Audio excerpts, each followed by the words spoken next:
মিস্ত্রি ইলমুদ্দিন জীবন দিয়ে দিতে পারে, একজন কাঠ মিস্ত্রি ইলমুদ্দিন যদি রাসূলের কটূক্তিকারীকে হত্যা করতে পারে, আজকের বাংলার জমিনে যেই সমস্ত ব্যক্তিরা, যেই সমস্ত বাউল ফাউল্লা আমার আল্লাহকে নিয়ে, আমার আল্লাহর কোরআনকে নিয়ে বাজে মন্তব্য করে, আমার আল্লাহকে নিয়ে কটূক্তি করে, ওই সমস্ত ব্যক্তিদের জমিনের মধ্যে বেঁচে থাকার কোনো অধিকার নাই। এই জন্য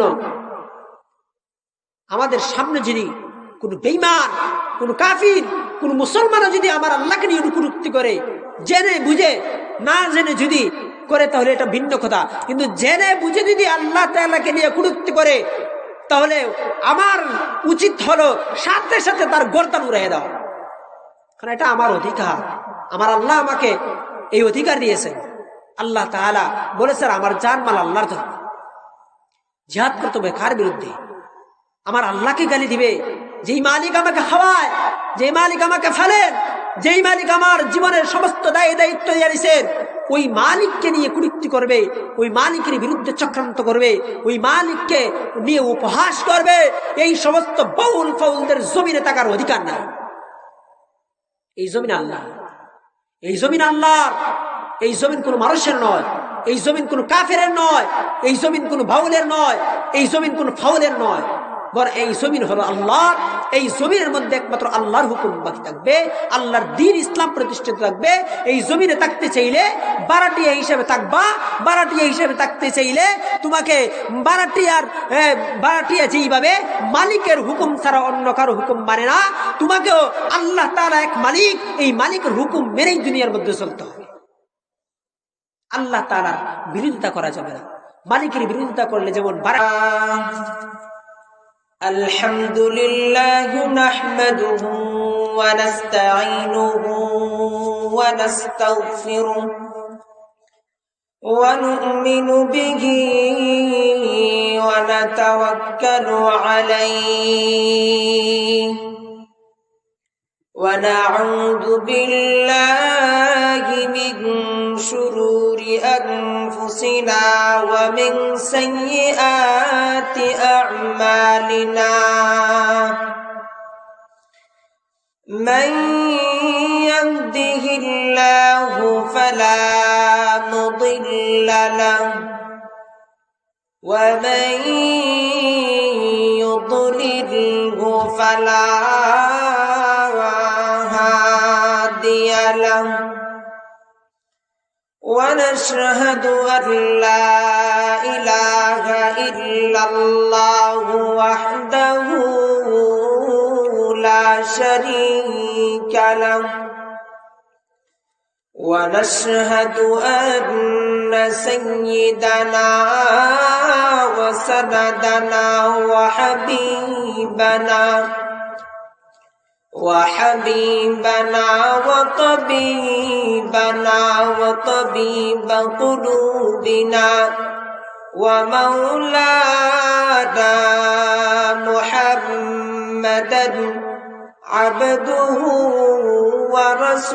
ورسوله الذي أرسل إلى الناس كافة بشيرا ونذيرا وداعيا إلى الله بإذنه وسراجا منيرا أما بعد فأعوذ بالله من الشيطان الرجيم بسم الله الرحمن الرحيم إنما المؤمنون الذين إذا ذكر الله وجلت قلوبهم وإذا تليت عليهم آياته زادتهم إيمانا وعلى ربهم يتوكلون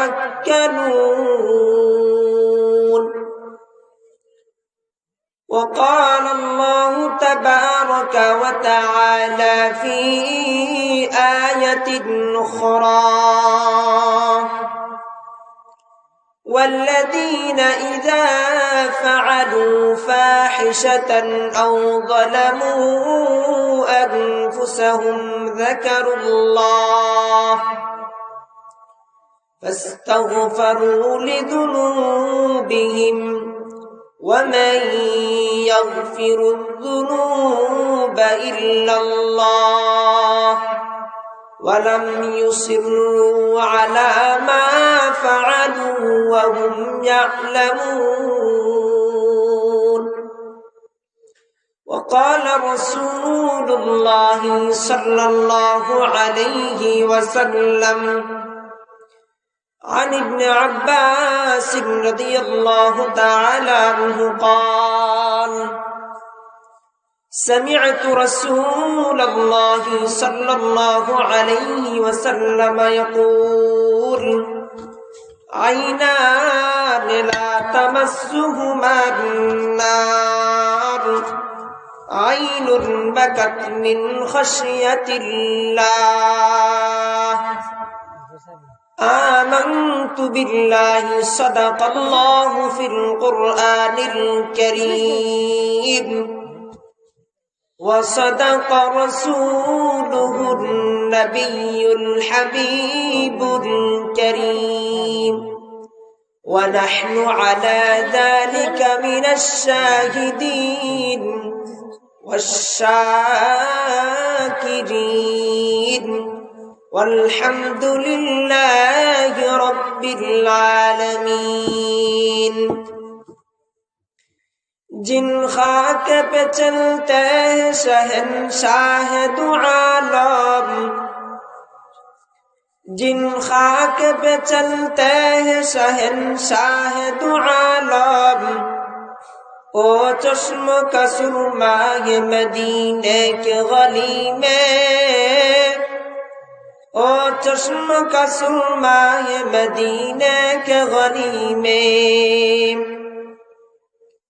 ईमान का हासिल नहीं बेइश्क मदीना ईमान का हासिल नहीं बेइश्क मदीना मरने की तमन्ना है मदीने की गली में मरने की तमन्ना है मदीने के गली में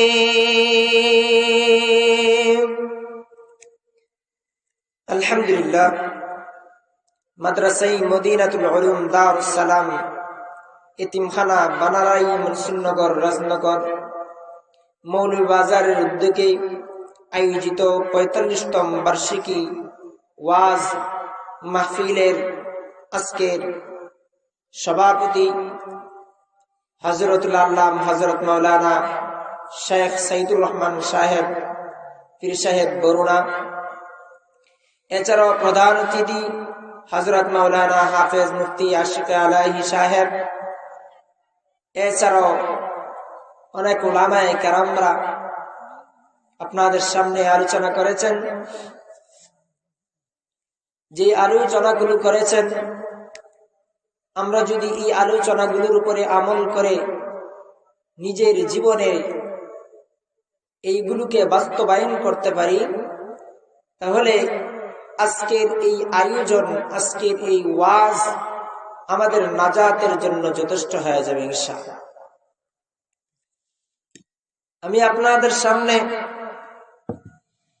আল্লাহ পাক রব্বুল আলামিনের কালাম কোরআনুল কারীম থেকে সূরা আনফালের ২ নম্বর আয়াত এবং সূরা ইমরানের ১৩৫ নম্বর আয়াত এবং জনাব মুহাম্মদুর রাসূলুল্লাহ সাল্লাল্লাহু আলাইহি ওয়াসাল্লামের অসংখ্য হাদিস মুবারক থেকে একখানা হাদিস পাঠ করেছি।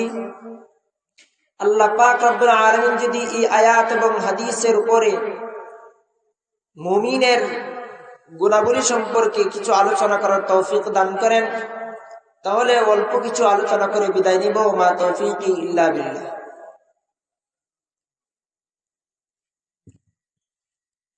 মুহতারাম মুহাজিরিন, পরদানিশীল শ্রদ্ধা মা ও বোনেরা, আমার মাইক থেকে আওয়াজ যতদূর পৌঁছতেছে যারা শুনতেছেন প্রত্যেকেরই কাছে আবেদন, আমাদের আজকের আমি যে কোরআনুল কারীম থেকে আয়াত তিলাওয়াত করলাম, এই আয়াতের মাধ্যমে মুমিনের কিছু বৈশিষ্ট্য, মুমিনের কিছু গুণ উল্লেখ করব। আমাদের প্রত্যেকেরই শোনার দরকার যে আমার ভিতরে এই গুণগুলো আছে কিনা। যদি থাকে তাহলে আলহামদুলিল্লাহ আমি মুমিন, আর যদি আমি মুমিন হয়ে যাই তাহলে আল্লাহ তাআলা আমাকে জান্নাতের অধিবাসী হিসাবে সাব্যস্ত করবেন, জান্নাতি বলে ঘোষণা দিবেন। আর যদি দেখি এই মুমিনের গুণাবলী আমাদের মধ্যে নেই, তাহলে আমাদের প্রত্যেকেরই দরকার যে গুণাগুলো আমি উপস্থাপন করব, এই গুণাগুণগুলো আমাদের প্রত্যেকের জীবনে বাস্তবায়ন করার দরকার। এই জন্যে আল্লাহ পাক রব্বুল আলামিন সূরা আনফালের 2 নম্বর আয়াত থেকে মুমিনদের কিছু বৈশিষ্ট্য, মুমিনদের কিছু গুণাবলী উল্লেখ করতেছেন 2 এবং 3 নম্বর আয়াতের মধ্যে। তো আমরা একটা একটা বলে আলোচনাগুলো শুরু করব। প্রথম নম্বর, মুমিনের যেই গুণ, মুমিনের যেই বৈশিষ্ট্য, সেই সম্পর্কে আল্লাহ তাআলা বলেন, ইন্নামাল মুমিনুনা আল্লাযীনা ইযা যুকিরাল্লাহু ওয়াজিলাত কুলুবুহুম ওয়া ইযা তুলিয়াত আলাইহিম আয়াতুহু যাদাতুহুম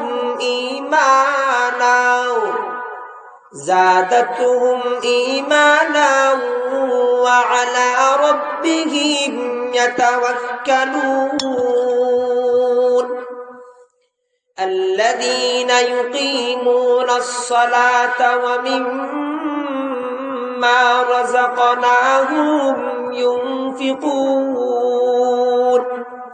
আল্লাহ পাক রব্বুল আলামিন সূরা আনফালের 2 এবং 3 নম্বর আয়াতের মধ্যে মুমিনের 5টি বৈশিষ্ট্য, মুমিনের 5টি গুণ উল্লেখ করেছেন। প্রথম নম্বর গুণ হলো যখন মুমিনের সামনে আল্লাহ তাআলার নাম স্মরণ করা হবে, আল্লাহ তাআলার নাম স্মরণ করা হলে তার কলব, তার অন্তর কম্পিত হয়ে যাবে। 2 নম্বর মুমিনের গুণ বা বৈশিষ্ট্য হলো যখন তার সামনে আল্লাহর কালাম তেলাওয়াত করে শোনানো হবে, আল্লাহর কোরআন তেলাওয়াত করা হবে, তখন তার ঈমান বৃদ্ধি পাবে।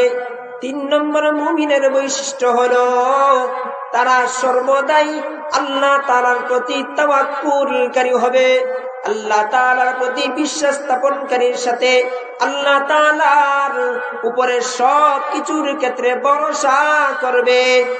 4 নম্বর মুমিনের বৈশিষ্ট্য হলো তারা নামাজ কায়েম করবে, নামাজ প্রতিষ্ঠা করবে।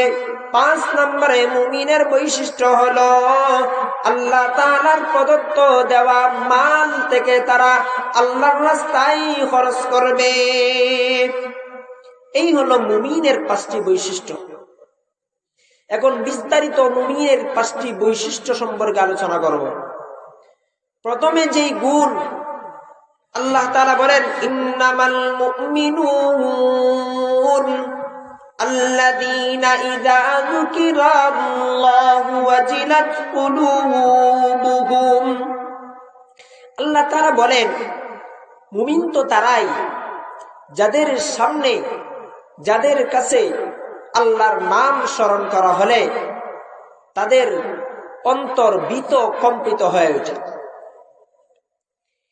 এই সম্পর্কে ইবনে কাসির রাহমাতুল্লাহি আলাইহি তাফসীর ইবনে কাসিরের মধ্যে লেখেন যে ইমাম সুদ্দী রাহমাতুল্লাহি আলাইহি ওয়াজিলাত কুলুবুহুম এর ব্যাখ্যায় লিখেন যে ওয়াজিলাত কুলুবুহুম এর অর্থ হলো মুমিনের সামনে যখন আল্লাহর নাম নেওয়া হবে তখন অন্তর ভীত কম্পিত হওয়া, ভীত এবং কম্পিত হবে। ইমাম সুফিয়ান সাউরি রহমাতুল্লাহ আলাইহি বলেন, আমি ইমাম সুদ্দি রহমাতুল্লাহ আলাইহিকে ইন্নামাল মুমিনুনা আল্লাযীনা ইযা যুকিরাল্লাহ ওয়াজিলাত কুলুবুহুম, এই আয়াত প্রসঙ্গে মর্দে মুমিনের ব্যাখ্যা সম্পর্কে উনাকে বলতে শুনেছি। উনি বলেন, এর দ্বারা অর্থ হলো, যখন কোনো মানুষ কোনো অপরাধের মধ্যে লিপ্ত হয়ে যায়, কোনো পাপ কাজের মধ্যে লিপ্ত হয়ে যায়, তখন যদি তাকে বলা হয় যে তুমি আল্লাহকে ভয় করো, তখন সময় ওই মুমিন আল্লাহকে ভয় করে আর তার অন্তর কেঁপে ওঠে। যেমন একটা ঘটনা,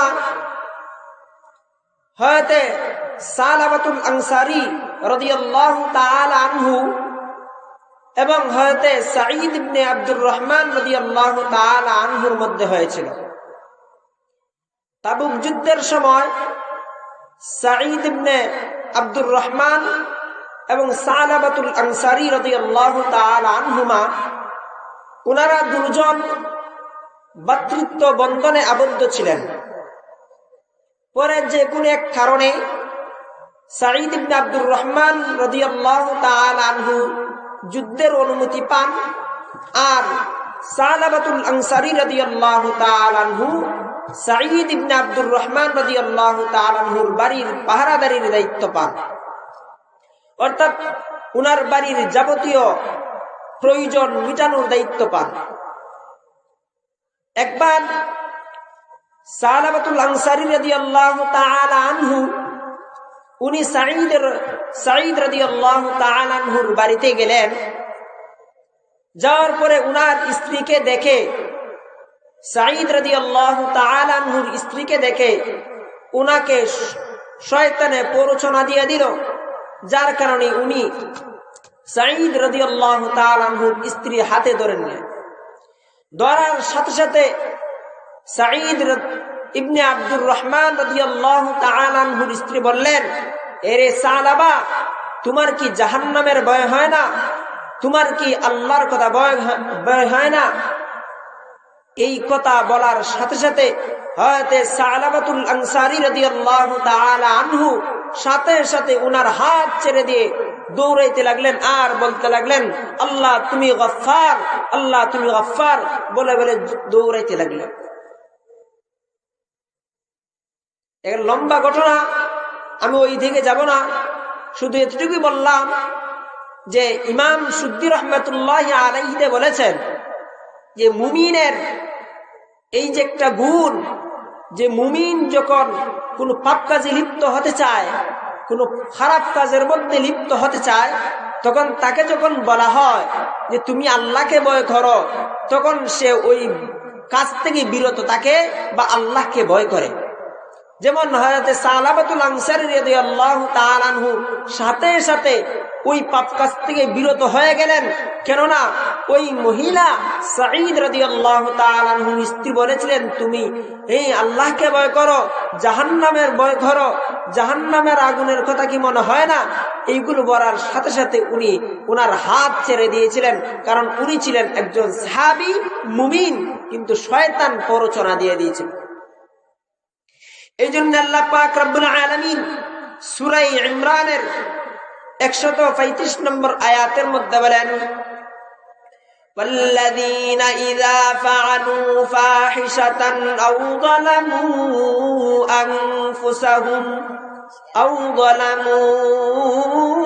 أنفسهم ذكروا الله فاستغفروا لذنوبهم ومن يغفر الذنوب إلا الله ولم يصروا على ما فعلوا وهم يعلمون। আল্লাহ পাক রব্বুল আলামিন বলেন, যারা কোনো খারাপ কাজের মধ্যে লিপ্ত হয়ে যায়, আও যালামু, অথবা নিজের নফসের উপর জুলুম করে বসে যাকারুল্লাহ, যখন তার আল্লাহর কথা স্মরণ হয়ে যায়, পাপ কাজের মধ্যে লিপ্ত হওয়ার পরে, জুলুমের মধ্যে লিপ্ত হওয়ার পরে যখন তার আল্লাহর কথা স্মরণ হয়ে যায়, ফাস্তাগফারু লিযুনুবিহিম, তখন তারা ওই সমস্ত পাপ কাজের জন্য আল্লাহ তাআলার কাছে ক্ষমা প্রার্থনা করে। وَمَن يَغْفِرُ الذُّنُوبَ إِلَّا اللَّهُ, আর আল্লাহ তাআলা বলেন যে আল্লাহ তাআলা ছাড়া আর কে আছে ক্ষমা করনেওয়ালা। কোন রকম জায়গা থাকবে না যেখানে গিয়ে লুকাইতে পারবে। হাসরের ময়দান থেকে কেউ পলায়ন করতে পারবে না। হাসরের ময়দানে যে সূর্যের তাপ, এই তাপ থেকে যখন কেউ বাঁচতে পারবে না, তখন আল্লাহ পাক রব্বুল আলামিন 7 শ্রেণীর লোকদেরকে উনার আরশের নিচে স্থান দিবেন। তার মধ্যে একদল হলো ওই সমস্ত ব্যক্তি যারা আল্লাহ তাআলার ভয়ে কাঁদবে। যেমন আল্লাহ রাসূল সাল্লাল্লাহু আলাইহি ওয়াসাল্লাম বলেন, ওয়ারাজুলুন যাকারাল্লাহু খালিয়ান ফাফাদাত আইনাহু, আল্লাহ রাসূল সাল্লাল্লাহু আলাইহি ওয়াসাল্লাম বলেন, 5 নম্বর ওই ব্যক্তি, যেই ব্যক্তি আল্লাহর ভয়ে 2 চোখ দিয়ে অস্ত্র প্রবাহিত করে, যেই ব্যক্তি আল্লাহর ভয়ে কাঁদবে, ওই ব্যক্তি আল্লাহ তাআলার আরশের ছায়ার নিচে স্থান পাবে। এরপরে রাসূল করিম সাল্লাল্লাহু আলাইহি ওয়াসাল্লাম আরেক হাদিসের মধ্যে ফরমান, ইবনে আব্বাস রাদিয়াল্লাহু তাআলা আনহু থেকে বর্ণিত, তিনি বলেন, আমি রাসূল করিম সাল্লাল্লাহু আলাইহি ওয়াসাল্লামকে বলতে শুনেছি, আইনান লা তামাসসুহুমান নার, এমন 2টি চক্ষু আছে যেই 2টি চক্ষুকে জাহান্নাম স্পর্শ করবে না। কোন 2টি চক্ষু? একটা হলো আইনুন বাকাত মিন খাশিয়াতিল্লাহ, একটি চক্ষু হলো ওই চক্ষু যেই চক্ষু আল্লাহ তাআলার ভয়ে কাঁদে। আরেকটা চক্ষু হলো আইনুন বাতাত তাহরুসু ফি সাবিলিল্লাহ, আরেকটা চক্ষু হলো যেই চক্ষু আল্লাহ তাআলার রাস্তা জিহাদ, এই জিহাদের ময়দানে পাহারাদারিরত অবস্থায় যেই চক্ষু ঘুমায় না, ওই চক্ষু জাহান্নামে যাবে না, জাহান্নাম ওই চক্ষুকে স্পর্শ করবে না। তাহলে আমার কথা হলো যে 1 নম্বর মুমিনের বৈশিষ্ট্য, সেটা হলো আইনুন বাকাত মিন খাশিয়াতিল্লাহ, যেই চক্ষু আল্লাহর ভয়ে কাঁদবে, ওই চক্ষু জাহান্নামে স্পর্শ হবে না। এই মানুষ কাঁদে কখন? যখন অন্তরের মধ্যে কোনো আঘাত লাগে, অন্তরে যখন তার ভীত হয়, তখন সময় মানুষ কাঁদে। সুতরাং আল্লাহ তাআলার ভয়ে যে ব্যক্তি কাঁদবে, সেই ব্যক্তি হবে প্রকৃত মুমিন। এটা হলো মুমিনের 1 নম্বর বৈশিষ্ট্য।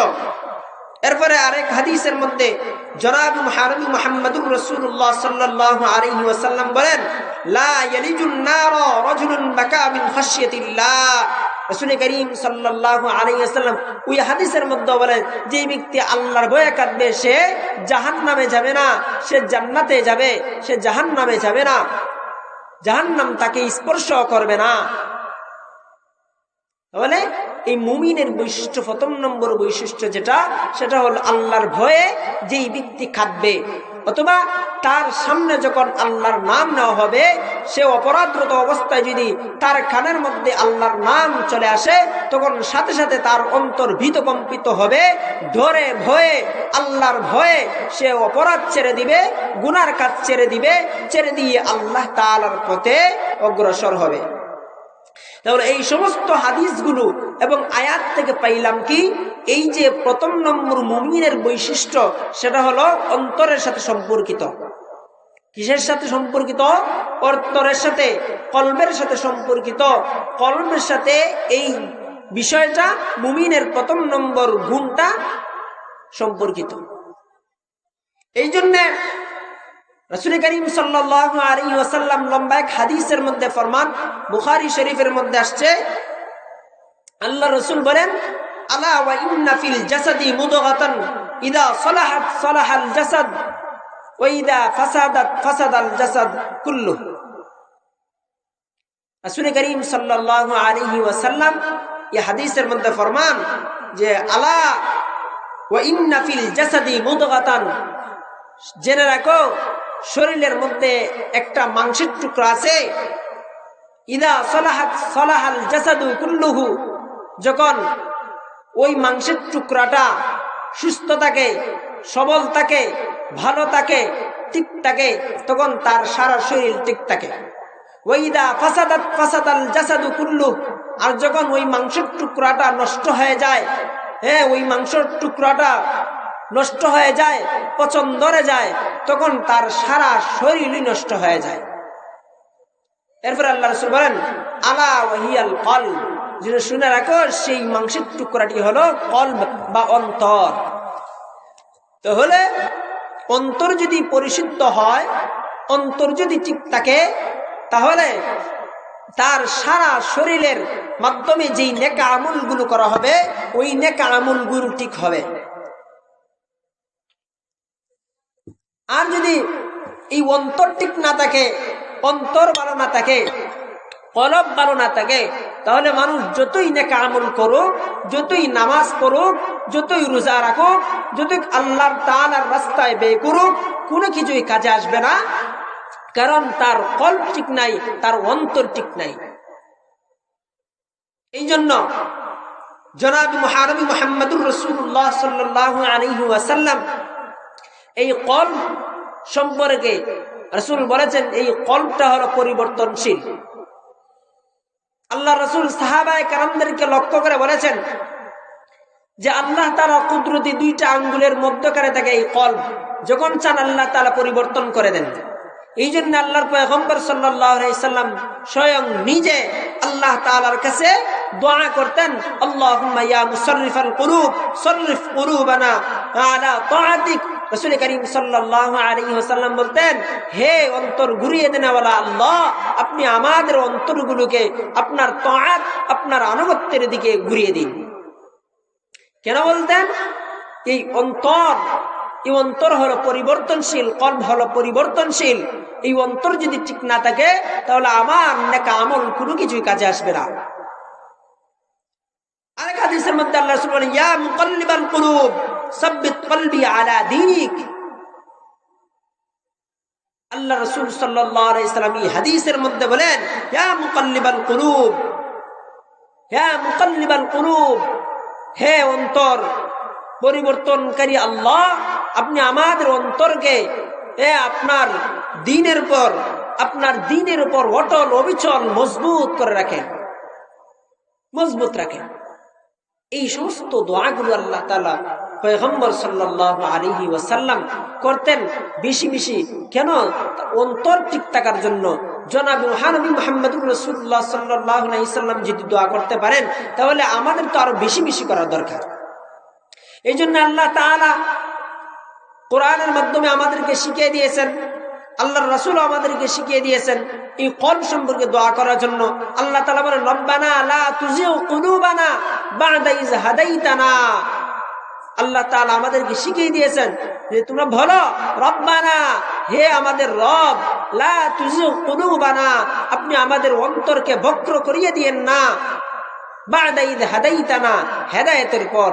অর্থাৎ হে আল্লাহ, আমাদেরকে হেদায়েত দেওয়ার পর, ঈমানের মতো দৌলত দেওয়ার পর আমাদের অন্তরগুলোকে বক্র করিয়ে দিও না, আমাদেরকে দিন থেকে বিচ্যুত করিও না, আমাদেরকে দিনের উপর অটল অবিচল রাখুন।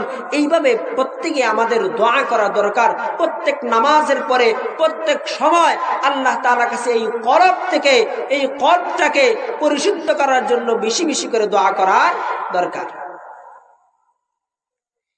গেল মুমিনের প্রথম নম্বর বৈশিষ্ট্য, মুমিনের প্রথম নম্বর বৈশিষ্ট্য গেল যখন মানুষের সামনে, যখন মুমিনের সামনে আল্লাহ তাআলার স্মরণ করা হয় তখন সময় তার অন্তর ভীত কম্পিত হয় যে যদি কোনো খারাপ কাজের মধ্যে লিপ্ত থাকে, কোনো মন্দ কাজের মধ্যে যদি, গুনাহের মধ্যে যদি লিপ্ত থাকে, তখন সে ওই সময় আল্লাহর ভয়ে ওই গুনার কাজ বাদ দিয়ে দিবে। এটা হলো মুমিনের প্রথম নম্বর বৈশিষ্ট্য। মুমিনের 2 নম্বর বৈশিষ্ট্য সম্পর্কে আল্লাহ তাআলা বলেন, وَإِذَا تُلِيَتْ عَلَيْهِمْ آيَاتُهُ زَادَتْهُمْ إِيمَانًا। মুমিনের 2 নম্বর বৈশিষ্ট্য সম্পর্কে আল্লাহ তাআলা বলেন, যখন তাদের সামনে, তাদের কাছে আল্লাহর কোরআন তেলাওয়াত করে শোনানো হয়, আল্লাহর আয়াত পাঠ করা হয়, তখন তাদের ঈমান বৃদ্ধি পায়, তখন তাদের ঈমান বৃদ্ধি পায়। ঈমান বৃদ্ধি পায় মানে ঈমানের বৃদ্ধি পাওয়া বা ঈমানের কমতি হওয়া সম্পর্কে উলামায়ে কেরামের মধ্যে ইখতিলাফ আছে। আমাদের মতে নফসে ঈমানের মধ্যে বৃদ্ধি পায় না, বরং কামাল ঈমানের মধ্যে বৃদ্ধি পায়। ঈমান 2টা-3টা হয় না, বরং ঈমান একটাই থাকে। তবে ওই ঈমানের মধ্যে সৌন্দর্যের মধ্যে, ঈমানের সৌন্দর্যতার মধ্যে বৃদ্ধি পায়।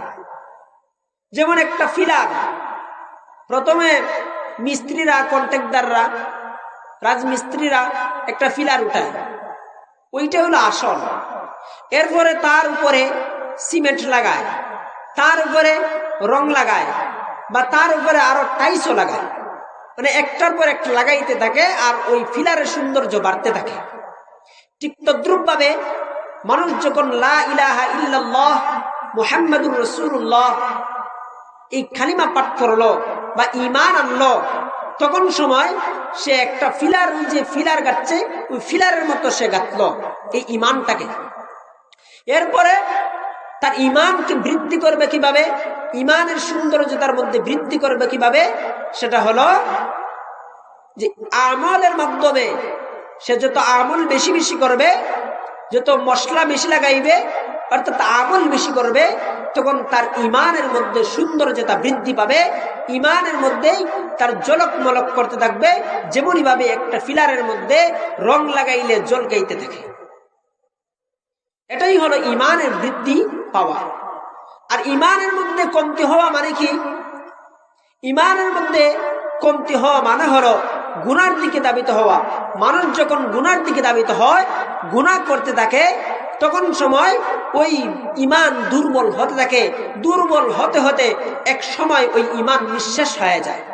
যেমন ওই ফিলার দিয়ে উদাহরণ দিই।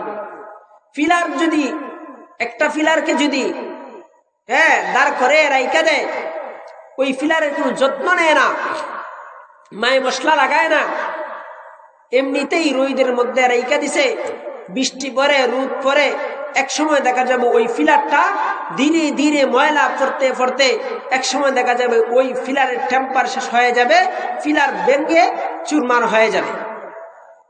কেন? তার উপরে খাটনি দেওয়া হয় নাই, তার উপর যত্ন করা হয় নাই, মেহনত করা হয় নাই, এই জন্য ওই ফিলারটা ধ্বংস হয়ে যাচ্ছে। ঠিক তদ্রুপভাবে মানুষ যখন ঈমান আনার পরে মনে করে যে আমি নামাজ পড়ি না তো কি হয়েছে, আমার ঈমান তো ঠিক আছে, নামাজ পড়ি না তো কি হয়েছে, আমার ঈমান তো ঠিক আছে। কিন্তু না, ঈমান শুধুমাত্র খালি মুখে স্বীকার করার নাম ঈমান নয়। ঈমান 3টা জিনিসের সমন্বয়। তাসদীক বিল জিনান, ইকরার বিল লিসান, আমাল বিল আরকান। অন্তর স্বীকার এবং মুখে, অন্তরে বিশ্বাস স্থাপন করা, মুখে স্বীকার করা, আমলের মাধ্যমে ওই কাজটাকে সম্পাদন করা, সমস্ত আমলের মাধ্যমে ওই ঈমানকে পরিপূর্ণ করা। শুধু ঈমান যদি আনার কথা হতো তাহলে মানুষ ঈমান এনে বসে থাকলেই চলত। জনাব মুহাম্মদ মুহাম্মদুর রাসূলুল্লাহ সাল্লাল্লাহু আলাইহি ওয়াসাল্লাম হাদিসের মধ্যে বলছেন যে মানুষ, মুসলমান এবং কাফিরের মধ্যে পার্থক্য হলো নামাজ ছেড়ে দেওয়া, অর্থাৎ মুসলমানও নামাজ পড়ে না, কাফিরও নামাজ পড়ে না। তাহলে মুসলমানের মধ্যে আর কাফিরের মধ্যে পার্থক্য থাকলো কোথায়? আল্লাহ রাসূল বলেন বাইনার রাজুলি ওয়া বাইনাশ শিরকি আউল কুফরি তারকিস সালাহ। রাসূল বলেন মানুষের মধ্যে শিরিক ও কুফরের মধ্যে পার্থক্যকারী হলো নামাজ। মানুষ নামাজ ছেড়ে দিলে তার মধ্যে আর কাফিরের মধ্যে পার্থক্য থাকলো কোথায়? কারণ মানুষ কাফিরও নামাজ পড়ে না, তুমিও নামাজ পড়ো না, পার্থক্য শুধু এতটুকুই, সে আল্লাহকে বিশ্বাস করে না আর আপনি আল্লাহকে বিশ্বাস করেন। কিন্তু ফুকাহায়ে কেরামরা বলেছেন যে মানুষ যখন নামাজ ছেড়ে দিতে দিতে অভ্যস্ত হয়ে যাবে, আল্লাহ রাসূল বলেছেন নামাজ ছেড়ে দিতে দিতে যখন অভ্যস্ত হয়ে যাবে, এক সময় সে ঈমান ত্যাগ না করে মৃত্যুবরণ করবে না। তাহলে শুধুমাত্র ঈমান আনার পরে বসে থাকলে চলবে না, বরং আমলের মাধ্যমে ওই ঈমানের যত্ন নিতে হবে, ঈমানের বৃদ্ধির কাজ করতে হবে। এটাই হলো ঈমান বৃদ্ধি পাওয়া। আল্লাহ পাক রব্বুল আলামিন সূরা তাওবার 124 নম্বর আয়াতের মধ্যে বলেন ওয়া ইযা মা উনজিলাত সূরাতুন ফামিনহুম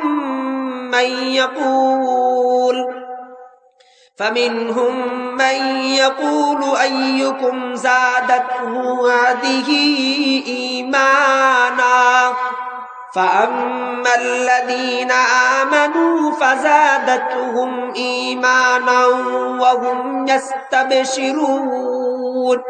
আল্লাহ তাআলা বলেন ওয়াইদা মা উনজিলাত সূরা, যখন কোনো সূরা নাজিল হয়, যখন কোনো সূরা নাজিল হয়, আয়াত নাজিল হয়, ফামিনহুম মান ইয়াকুল, তখন তাদের মধ্যে কেউ কেউ বলে আইয়ুকুম যাদাতু হাযিহি ঈমানা, এই সূরা এই আয়াত কার কার ঈমান বৃদ্ধি করেছে।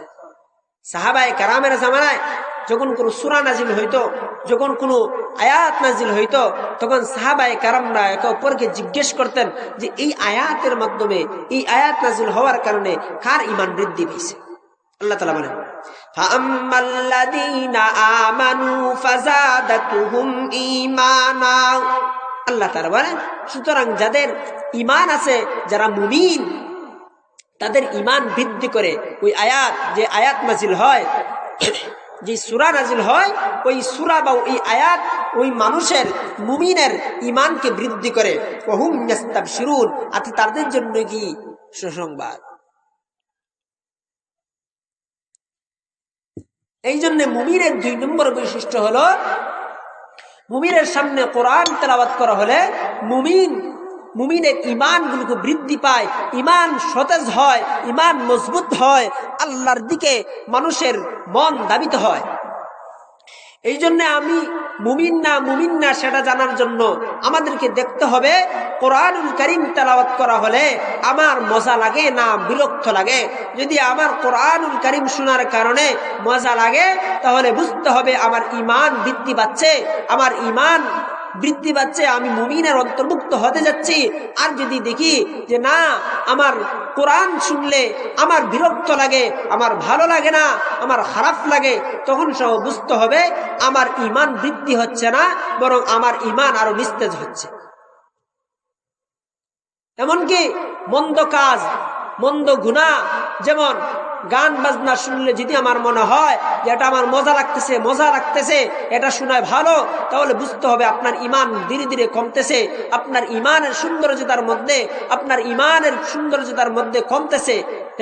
পরিপূর্ণ ঈমান হচ্ছে না, আপনার ঈমান কমতেছে। আর যদি মনে করেন না গান শুনলে আমার বিরক্ত লাগে, এটা আমার কাছে অন্যায় মনে হয়, এই গান শুনলে আমার কাছে খারাপ লাগে, এই গান শুনলে দুনিয়ার খারাপ না বরং আখিরাতের জন্য খারাপ হয়, তাহলে বুঝতে হবে আপনার ভিতরে ঈমান আছে, আপনার ঈমান সতেজ আছে। এই জন্য ঈমান বৃদ্ধি হওয়া, এটা একটা ঈমান বৃদ্ধি হওয়া মুমিনের একটা আলামত। এই হলো মুমিনের 2 নম্বর আলামত। এরপরে মুমিনের 3 নম্বরে বৈশিষ্ট্য, 3 নম্বরে গুণ হলো আল্লাহ তাআলা বলেন ওয়া আলা রাব্বিহিম ইয়াতাওয়াক্কালুন। মুমিন যারা, তারা আল্লাহ তাআলার প্রতি তাওয়াক্কুলকারী হয়, আল্লাহ তাআলার প্রতি বিশ্বাস স্থাপনকারী, আল্লাহ তাআলার উপর ভরসাকারী হয়। আল্লাহ তাআলার উপরে ভরসাকারী হওয়া কেন হব আমরা? কারণ কি? আল্লাহ তাআলার উপরে ভরসা করতে হবে কেন? দুনিয়ার কোনো মানুষের উপরে ভরসা করা যাবে না কেন? দুনিয়ার কোনো বস্তুর উপর ভরসা করা যাবে না কেন? এর কারণ কি? এই কারণ সম্পর্কে আল্লাহ তাআলা বলেন, ওয়াতাওয়াক্কাল আলাল হাইয়্যিল্লাযী লা ইয়ামুত। আল্লাহ তাআলা সূরা ফুরকানের 58 নম্বর আয়াতের মধ্যে বলেন, ওয়াতাওয়াক্কাল আলাল হাইয়্যিল্লাযী লা ইয়ামুত। তোমরা তাওয়াক্কুল করো তার উপরে যিনি চিরঞ্জীব, যার কোনো মৃত্যু নাই। চিরঞ্জীব আল্লাহ তাআলার উপরে তাওয়াক্কুল করো, যার কোনো মৃত্যু নাই। সুতরাং ভরসা করতে হলে এমন ব্যক্তির কাছে করতে হয় যেই ব্যক্তি আমাকে ওই ভরসার মূল্য দিতে পারবে।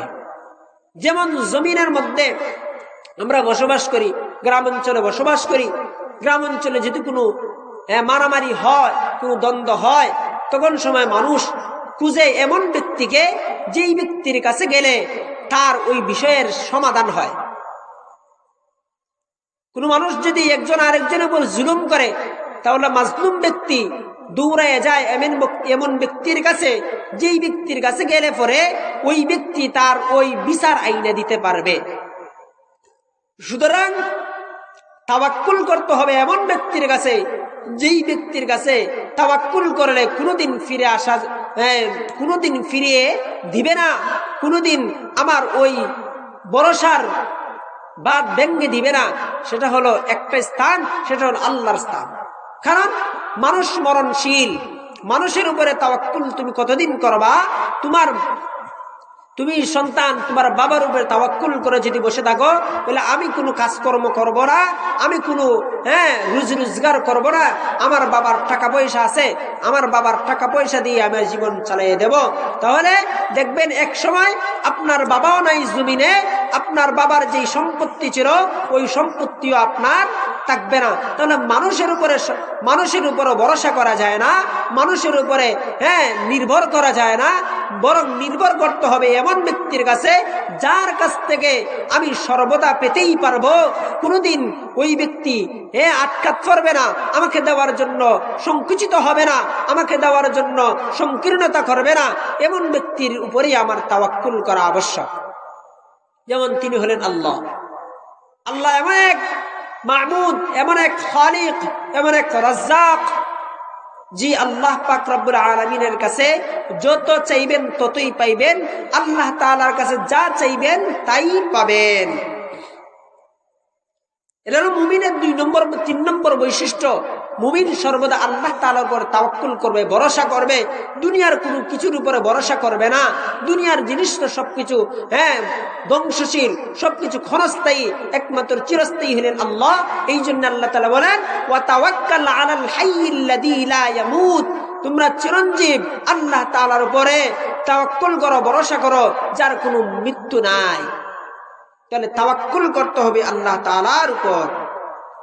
এরপর আল্লাহ পাক রব্বুল আলামিন সূরা ইব্রাহিমের 11 নম্বর আয়াতের মধ্যে বলেন, ওয়া আলাল্লাহি ফালইয়াতাওয়াক্কালিল মুমিনুন। মুমিনদের উচিত হলো আল্লাহ তাআলার উপর ভরসা করা।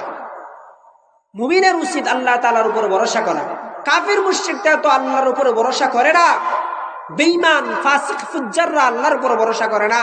তারা দুনিয়ার বস্তুর উপরে, দুনিয়ার কর্মের উপরে, দুনিয়ার মানুষের উপরে ভরসা করে।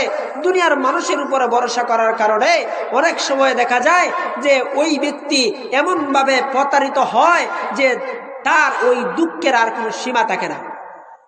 এই জন্যে মুমিনদের উচিত, যদি মুমিন হতে চান, যদি মনে করেন আপনি মুমিন, যদি আপনি মনে করেন যে না আমি মুমিন হতে পারি নাই, আমি মুমিন হতে হবে, তাহলে আপনাকে অবশ্যই আল্লাহর উপর তাওয়াক্কুল করতে হবে। কেননা আল্লাহ তাআলা বলেন মুমিনদের উচিত হলো তারা আল্লাহর উপরে তাওয়াক্কুল করবে।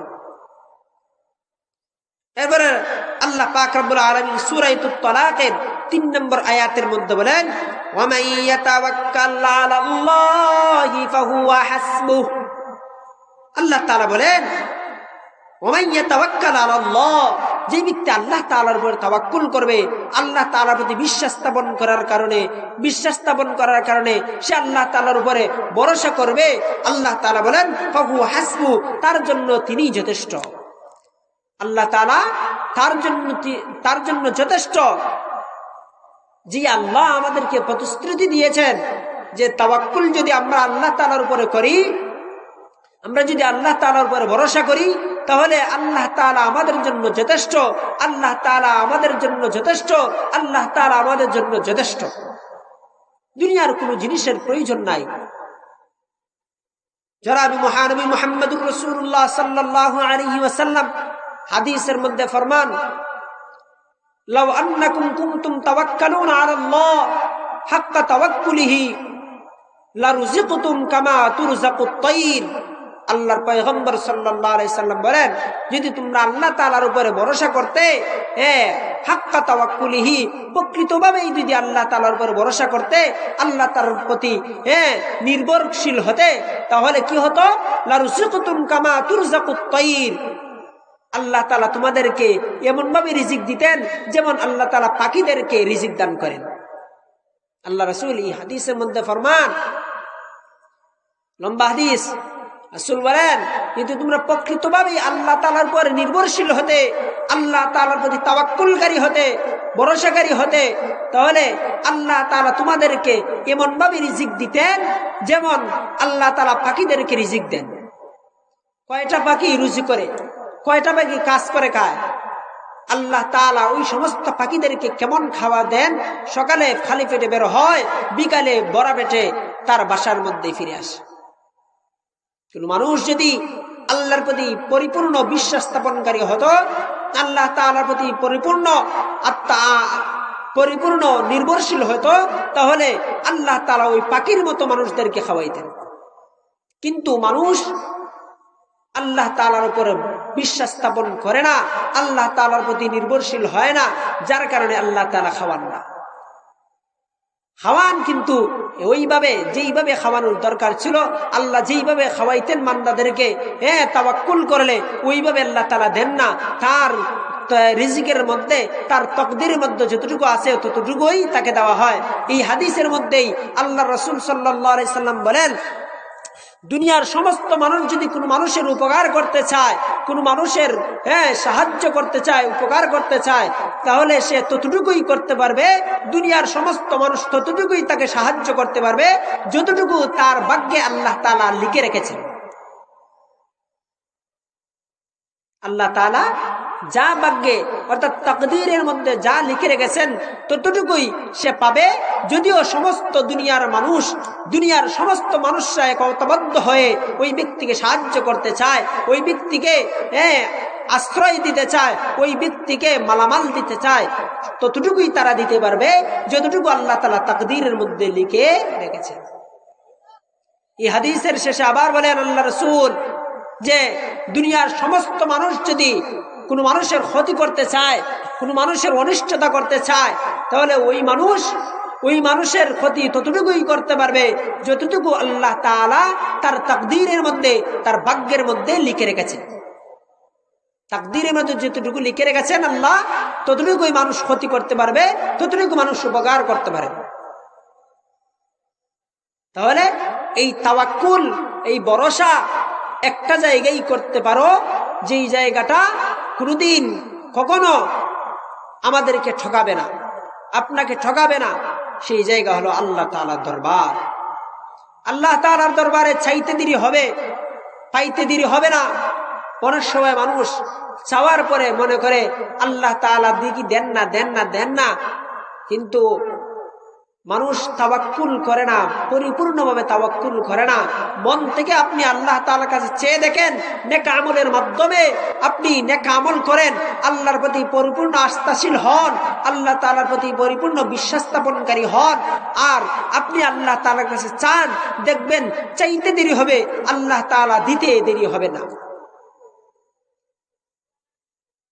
আমি অনেক সময় আল্লাহ তাআলার কাছ থেকে এমন কিছু জিনিস চাইছি সাথে সাথে পেয়ে গেছি, কিছু দেরি, আবার কিছু জিনিস দেরিতে পাইছি। আল্লাহ তাআলার প্রতি পরিপূর্ণভাবে বিশ্বাস করলে, আল্লাহ তাআলার প্রতি পরিপূর্ণভাবে নির্ভরশীল হলে আল্লাহ তাআলা কোনো মানুষকে কোনোদিন খালি হাতে ফিরিয়ে দেন না। আল্লাহ তাআলা বলেন উদউনি আস্তাজিব লাকুম। আল্লাহ তাআলা বলেন তোমরা আমাকে ডাকো, আমি তোমাদের ডাকে সাড়া দেব। তোমরা আমার কাছে চাও, আমি আল্লাহ তোমাদের চাওয়াকে পূর্ণ করব। আল্লাহ কি এমনিতেই বলেছেন কোরআনে? না, আল্লাহ তাআলা বলেছেন মানুষদেরকে, মানুষ যেন আল্লাহ তাআলার কাছে চায়। আল্লাহ তাআলার কাছে চাইলে আল্লাহ নারাজ হন না। হযরত রাসূল করিম সাল্লাল্লাহু আলাইহি ওয়াসাল্লাম হাদিসের মধ্যে বলেন যে ইদা সাআলতা ফাসআলিল্লাহ ওয়া ইদা ইসতাআনতা ফাসতাইন বিল্লাহ। যখন তোমরা কোনো কিছু চাও, যখন তুমি কোনো কিছু চাও, সাহাবী ইবনে আব্বাস রাদিয়াল্লাহু তাআলা আনহুকে লক্ষ্য করে আল্লাহ রাসূল বলেছিলেন, যখন তুমি কোনো কিছু চাও তখন আল্লাহ তাআলার কাছেই চাও। ওয়া ইদা ইসতাআনতা ফাসতাইন বিল্লাহ, আর যখন কোনো কিছুর সাহায্য চাও তখন আল্লাহ তাআলার কাছে সাহায্য চাও। কেন? আল্লাহ তাআলা তোমাকে দিবেন। এই জন্যে জমিনের মানুষের কাছে একবার দুইবার চাইলে জমিনের মানুষ বিরক্ত বোধ করে। জমিনের মানুষ একবার দিলেও দ্বিতীয়বার দিতে চায় না। কেন দিতে চায় না? বারবার তার কাছে গেলে বিরক্ত বোধ হয়। এই জন্য আল্লাহ পাক রব্বুল আলামিন ওই সমস্ত বান্দাদেরকে বেশি মহব্বত করেন, ভালোবাসেন, যেই সমস্ত ব্যক্তিরা আল্লাহ তাআলার প্রতি বিশ্বাস স্থাপনকারী হয়, আল্লাহ তাআলার প্রতি নির্ভরশীল হয়। আল্লাহ পাক রব্বুল আলামিনের কাছে যখন চায়, আল্লাহ পাক রব্বুল আলামিন মানুষকে দিতে রাজি, কিন্তু মানুষ নিতে রাজি না। আল্লাহ তাআলার কাছে মানুষ চাইলে আল্লাহ খুশি হন, আর আল্লাহ তাআলার কাছে না চাইলে আল্লাহ নারাজ হন। আর পৃথিবীর মানুষের কাছে চাইলে পৃথিবীর মানুষ বিরক্ত হয়, না চাইলে মানুষ খুশি হয়। এই জন্য জমিনের মুসলমান, ও সমাজের মুসলমান, যদি চাইতে হয় তাহলে আল্লাহর কাছে চান। এমন একটা দরবার, যেই দরবারে চাইলে আল্লাহ তাআলা খুশি হন, আল্লাহ তাআলা তোমাকে দেওয়ার জন্য সর্বদা প্রস্তুত আছেন। এই জন্য চাইতে হবে আল্লাহর কাছে, চাইতে হবে আল্লাহর কাছে। এই মুমিনের 3 নম্বর বৈশিষ্ট্য সম্পর্কে আল্লাহ তাআলা সূরা মাঈদার 23 নম্বর আয়াতের মধ্যে বলেন ওয়া আলাল্লাহি ফাতাওয়াক্কালু ইন কুনতুম মুমিনিন। আল্লাহ তাআলা বলেন, ও মানুষ, তোমরা আল্লাহ তাআলার উপর তাওয়াক্কুল করো, ইন কুনতুম মুমিনিন, যদি তোমরা মুমিন হয়ে থাকো। তাহলে এই আয়াতের মধ্যে আল্লাহ তাআলা বলতেছেন, যদি মুমিন হয়ে থাকো তাহলে তোমরা আল্লাহর উপর ভরসা করো, আল্লাহ তাআলার প্রতি বিশ্বাস স্থাপনকারী হও, নির্ভরশীল হও। আর মুমিন না হলে তো আল্লাহ তাআলার প্রতি চাইবেও না কোনো মানুষ, আল্লাহর প্রতি বিশ্বাসও করবে না, আল্লাহ তাআলার প্রতি নির্ভরশীল হবে না। আর মুমিন হতে হলে অবশ্যই আল্লাহ তাআলার প্রতি নির্ভরশীল হতে হবে। আরেক আয়াতের মধ্যে আল্লাহ তাআলা রাসূল করিম সাল্লাল্লাহু আলাইহি ওয়াসাল্লামকে লক্ষ্য করে বলেন, ফাইদা আযামতা ফাতাওয়াক্কাল আলাল্লাহ ইন্নাল্লাহা ইউহিব্বুল মুতাওয়াক্কিলিন। রাসূল করিম সাল্লাল্লাহু আলাইহি ওয়াসাল্লামকে বলেন, যখন কোনো কাজের সংকল্প করো, কোন কাজ করার ইচ্ছা করো, তখন ফাতাওয়াক্কাল আলাল্লাহ, তুমি আল্লাহ তাআলার উপর ভরসা করো। নবীকে আল্লাহ তাআলা বলতেছেন যে কোন কাজ করার ক্ষেত্রে, কোন কাজ করতে চাইলে আল্লাহর প্রতি বিশ্বাস স্থাপনকারী হও, আল্লাহ তাআলার প্রতি নির্ভরশীল হও, আল্লাহ তাআলার প্রতি ভরসা করো। আমি কোনো কাজ করতে চাই, আমি একটা ঘর বানাইতে চাই, আমি একটি ক্ষেতের জমিন ক্রয় করতে চাই, আমি একটি বিল্ডিং তুলতে চাই, তখন আমাকে অবশ্যই আল্লাহর মুখাপেক্ষী হতে হবে, আল্লাহর কাছে নির্ভরশীল হতে হবে, আল্লাহর প্রতি তাওয়াক্কুলকারী হতে হবে।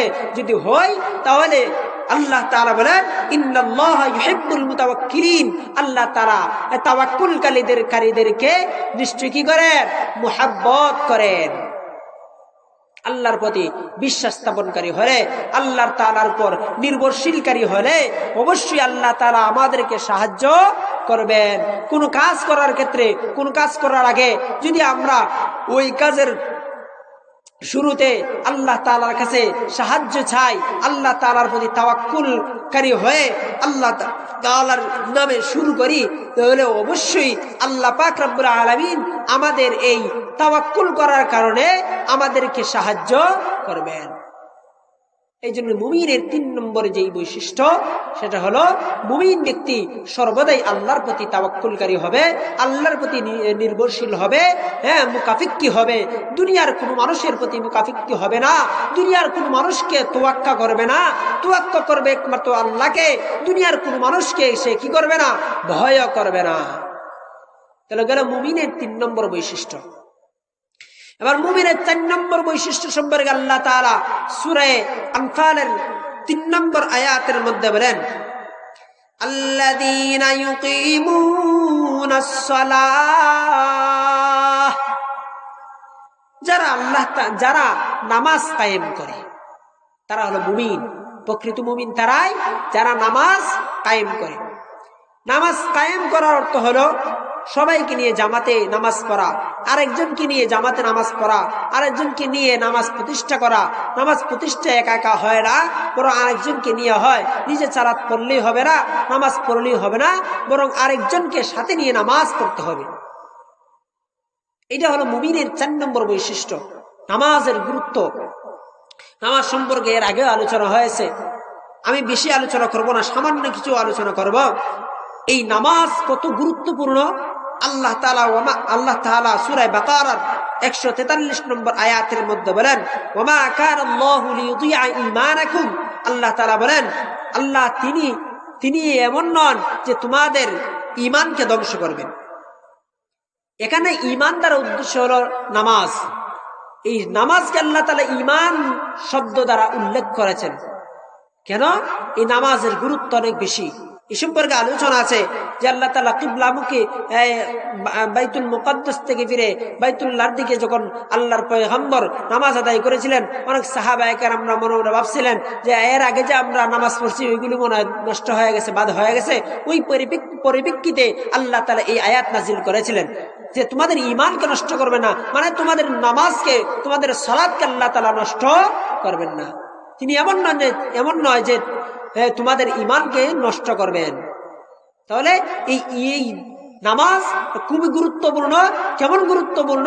আল্লাহ তাআলা ঈমান শব্দ দ্বারা এই নামাজের কি করেছেন? উল্লেখ করেছেন। এই নামাজ পরিত্যাগকারীর শাস্তি কি? রাসূল করিম সাল্লাল্লাহু আলাইহি ওয়াসাল্লাম হাদিসের মধ্যে ফরমান, মান হাফাযা আলাইহা কানাত লাহু নূরান ওয়া বুরহানান ওয়া নাজাতান ইয়াউমাল কিয়ামাহ ওয়া মান লাম ইয়াহফাজ আলাইহা লাম তাকুন লাহু নূরান ওয়ালা বুরহানান ওয়ালা নাজাতান ইয়াউমাল কিয়ামাহ। আল্লাহ রাসূল করিম সাল্লাল্লাহু আলাইহি ওয়াসাল্লাম এই হাদিসের লম্বা হাদিসের মধ্যে বলেন, যেই ব্যক্তি নামাজের হেফাজত করলো কাল কিয়ামতের ময়দানে, কঠিন হাসরের ময়দানে, কানাত লাহু নূরান ওয়া বুরহানান ওয়া নাজাতান ইয়াউমাল কিয়ামাহ, ওই নামাজ তার কিয়ামতের দিন আলো হবে, নূর হবে, ওয়া বুরহানান দলিল হবে, ওয়া নাজাতান ইয়াউমাল কিয়ামাহ আর কিয়ামতের ময়দানে নাজাতকারী হবে। আর যদি নামাজের হেফাজত না করা হয়, নামাজ না পড়া হয়, তাহলে কাল কিয়ামতের ময়দানে ওই নামাজ তার জন্য আলো হবে না, ওই নামাজ তার জন্য দলিল হবে না, ওই নামাজ তার জন্য নাজাতের উসিলাও হবে না। বরঞ্চ ওই সমস্ত বেনামাজিরা কাদের সাথে হাসর নাসর করবে? ওয়াহাশারা মা কারুন ওয়া ফিরআউন ওয়া হামান ওয়া উবাই ইবনে খালফ, ওই সমস্ত ব্যক্তিদের সাথে এই বেনামাজিদের কি হবে? হাসর হবে। এই জন্য নামাজ পরিত্যাগ করা যাবে না। মুসলমান নামাজ পরিত্যাগ করলে যখন জাহান্নামে যাবেন তখন ফেরেশতারা জিজ্ঞেস করবে, মা সালাকাকুম ফি সাকার, কোন জিনিস তোমাদেরকে এই সাকারে, তোমাদেরকে জাহান্নামে নিক্ষেপ করলো? ফেরেশতারা মানুষদেরকে ঠাট্টা করে জিজ্ঞেস করবে, জাহান্নামীদেরকে জিজ্ঞেস করবে, মা সালাকাকুম ফি সাকার, কোন জিনিস তোমাদেরকে এই জাহান্নামে নিক্ষেপ করবে? মানুষ তখন বলবে ক্বালু লাম নাকু মিনাল মুসাল্লিন, তখন তারা বলবে আমরা নামাজীদের অন্তর্ভুক্ত ছিলাম না, আমরা নামাজই ছিলাম না, আমরা নামাজ পড়তাম না, যার কারণে আমাদেরকে এই নামাজ না পড়ার কারণে জাহান্নামে নিক্ষেপ করা হয়েছে। তাহলে এই সমস্ত বেনামাজিদের শাস্তি আরো অনেক আছে, আলোচনা করতে গেলে অনেক সময় দরকার। তাহলে মুমিনের এই 4 নম্বরে বৈশিষ্ট্য গেল মুমিন নিজে নামাজ শুধু পড়বে না, বরং আরেকজনকে সাথে নিয়ে নামাজ কায়েম অবস্থায় নামাজ আদায় করবে। এটা হলো মুমিনের 4 নম্বর বৈশিষ্ট্য। মুমিনের 5 নম্বর বৈশিষ্ট্য হলো আল্লাহ তাআলা বলেন ওয়ামিম্মা রাযাকনাহুম ইউনফিকুন। আল্লাহ তাআলা বলেন মুমিন তারাই যারা আল্লাহ তাআলার প্রদত্ত নিয়ামত, আল্লাহ তাআলা যে সমস্ত রিজিক দান করেছেন তাকে ওই সমস্ত রিজিক থেকে আল্লাহর রাস্তায় ব্যয় করে। আল্লাহর রাস্তায় যারা ব্যয় করে, আল্লাহর রাস্তায় যারা দান করে, আল্লাহর রাস্তায় যারা খরচ করে, ওই সমস্ত ব্যক্তিরা প্রকৃত মুমিন। এই দান করার অর্থ যাকাতও হতে পারে, আবার এমনিতেই নফল সদকা, নফল যাকাতও হতে পারে। বিশেষ করে যাকাতের দিকে আমাদের গুরুত্ব দেওয়ার দরকার। যাকাত এমন একটা বিধান যেটা নামাজের মতো ফরজ। কারণ ঈমানের পরে নামাজ, নামাজের পরে যাকাত, যাকাত প্রদান করা এটা হলো ফরজ। কিন্তু আজকে সমাজের মধ্যে যাকাত প্রদান করা হয় না, যাকাত দেওয়া হয় না। যাকাত না দেওয়ার কারণে আজকে মানুষের সম্পদগুলো যদিও হালাল পথে উপার্জন করে থাকে, এরপরও এই যাকাত না দেওয়ার কারণে তার মালগুলো, তার সম্পদগুলো হারাম হয়ে যায়। এই যাকাত সম্পর্কে মানুষ গাফেল হয়ে গেছে। যাকাতটা দেওয়া লাজিম। কেন লাজিম? দেখেন আজকে সমাজের মধ্যে যত মানুষ চুরি ডাকাতি করে, মানুষ কেন এই চুরি ডাকাতি করে? এর কারণ একটাই, এটা হলো মানুষ অভাবে পড়ে চুরি করে, মানুষ অভাবের কারণে ডাকাতি করে। কেন ডাকাতি করে? তার ঘরে খাওয়ার মতো কোনো চাল নাই, হ্যাঁ, তার পোশাক নাই, তার টাকার মতো জায়গা নাই, এই কারণে মানুষ চুরি করে, ডাকাতি করে। কিন্তু আজকে যদি যাকাতগুলো মানুষ পরিপূর্ণভাবে আদায় করত, তাহলে আজকে সমাজের মধ্যে গরিব খুঁজে পাওয়া যেত না।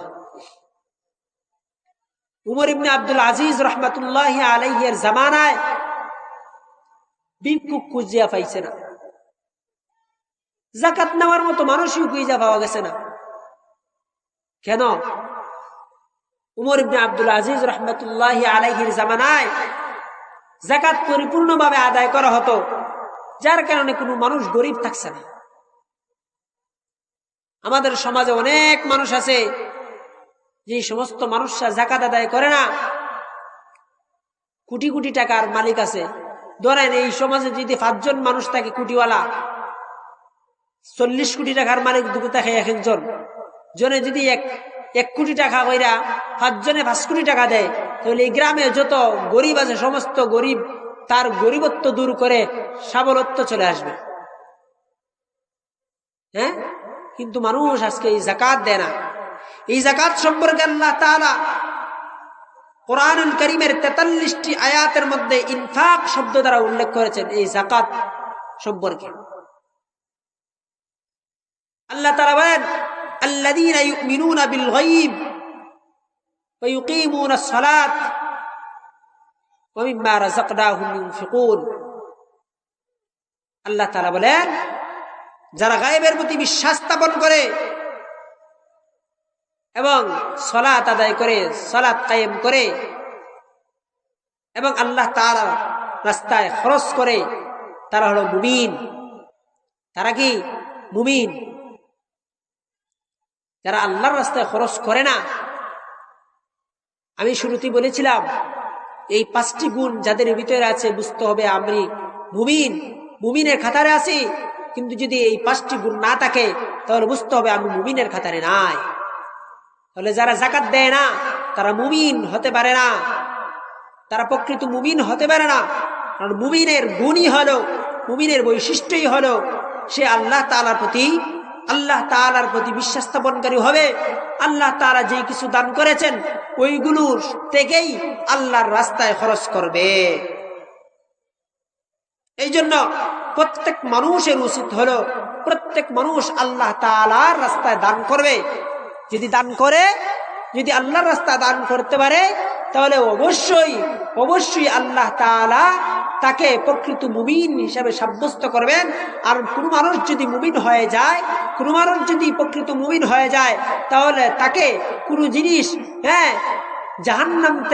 জান্নাত থেকে বঞ্চিত করতে পারবে না, বরং প্রকৃত মুমিন হয়ে গেলে তার জন্য জান্নাত ওয়াজিব হয়ে যাবে। মুমিনের আরো কিছু বৈশিষ্ট্য আছে। অন্যান্য আয়াতের মধ্যে আল্লাহ তাআলা বলেন التائبون العابدون الحامدون السائحون الساجدون الآمرون بالمعروف والناهون عن المنكر والحافظون لحدود الله। আল্লাহ তাআলা বলেন মুমিনরা তাওবাকারী হবে। প্রথম নম্বর আরেক আয়াতের মধ্যে বলেন আত্তাইবুন, মুমিনরা হবে তাওবাকারী। মুমিনরা গুনাহ করার সাথে সাথে আল্লাহ তাআলার সাথে তাওবা করবে, আল্লাহ তাআলার কাছে তাওবা করবে। গুনাহ করে ফেললে, কোনো পাপ কাজ করে ফেললে তারা তাওবাকারী হবে, তারা আল্লাহ তাআলার কাছে তাওবা করবে। জনাব মুহাম্মদুর রাসূলুল্লাহ সাল্লাল্লাহু আলাইহি সাল্লাম হাদিস শরীফের মধ্যে ফরমান, আমি দৈনিক 100 বার আল্লাহ তাআলার কাছে তাওবা করি, 100 বার ইস্তেগফার করি। আল্লাহর রাসূল যদি 100 বার ইস্তেগফার করেন তাহলে আমাদের কতবার ইস্তেগফার করা দরকার? মুমিন হতে হলে আমাদেরকে তাওবাকারী হতে হবে। প্রকৃত মুমিন যদি হতে চায় তাহলে আমাদেরকে তাওবাকারী হতে হবে, আল্লাহ তাআলার কাছে তাওবা করতে হবে। দিন রাত 24 ঘন্টা আল্লাহ তাআলার কাছে তাওবা করতে হবে, এই ইস্তেগফার করতে হবে। যদি করতে পারে তাহলে আল্লাহ তাআলা পিছনের সমস্ত গুনাহরে মাফ করিয়া আপনার পিছনের সমস্ত গুনার জায়গায় নেকি দ্বারা ভরপুর করে দিবেন। যেমন আল্লাহ তাআলা বলেন ইল্লা মান তাবা ওয়া আমানা ওয়া আমিলা আমালান সালিহান ফাউলাইকা ইউবাদদিলুল্লাহু সাইয়্যাতিহিম হাসানাত। আল্লাহ পাক রব্বুল আলামিন বলেন তাওবাকারী যেই ব্যক্তি আল্লাহ তাআলার প্রতি বিশ্বাস স্থাপন করার পরে আল্লাহ তাআলার কাছে তাওবা করবে, ওয়া আমানা এবং ঈমান আনবে, আল্লাহ তাআলার প্রতি বিশ্বাস স্থাপনকারী হবে, বিশ্বাস স্থাপন করবে, ওয়া আমিলা আমালান সালিহান এবং নেক আমল করবে। ফাউলাইকা ইউবাদদিলুল্লাহু সাইয়্যাতিহিম হাসানাত। আল্লাহ তাআলা তাদের ওই গুনাহগুলোর পরিবর্তে নেকি দ্বারা পরিবর্তন করে দিবেন।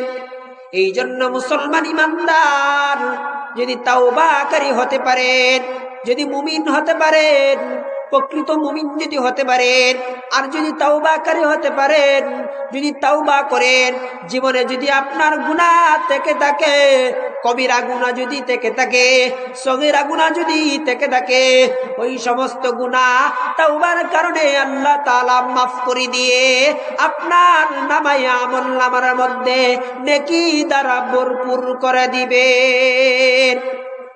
এই জন্যে মুমিনের এই আরেকটা গুণ হলো তারা তাওবাকারী হবে।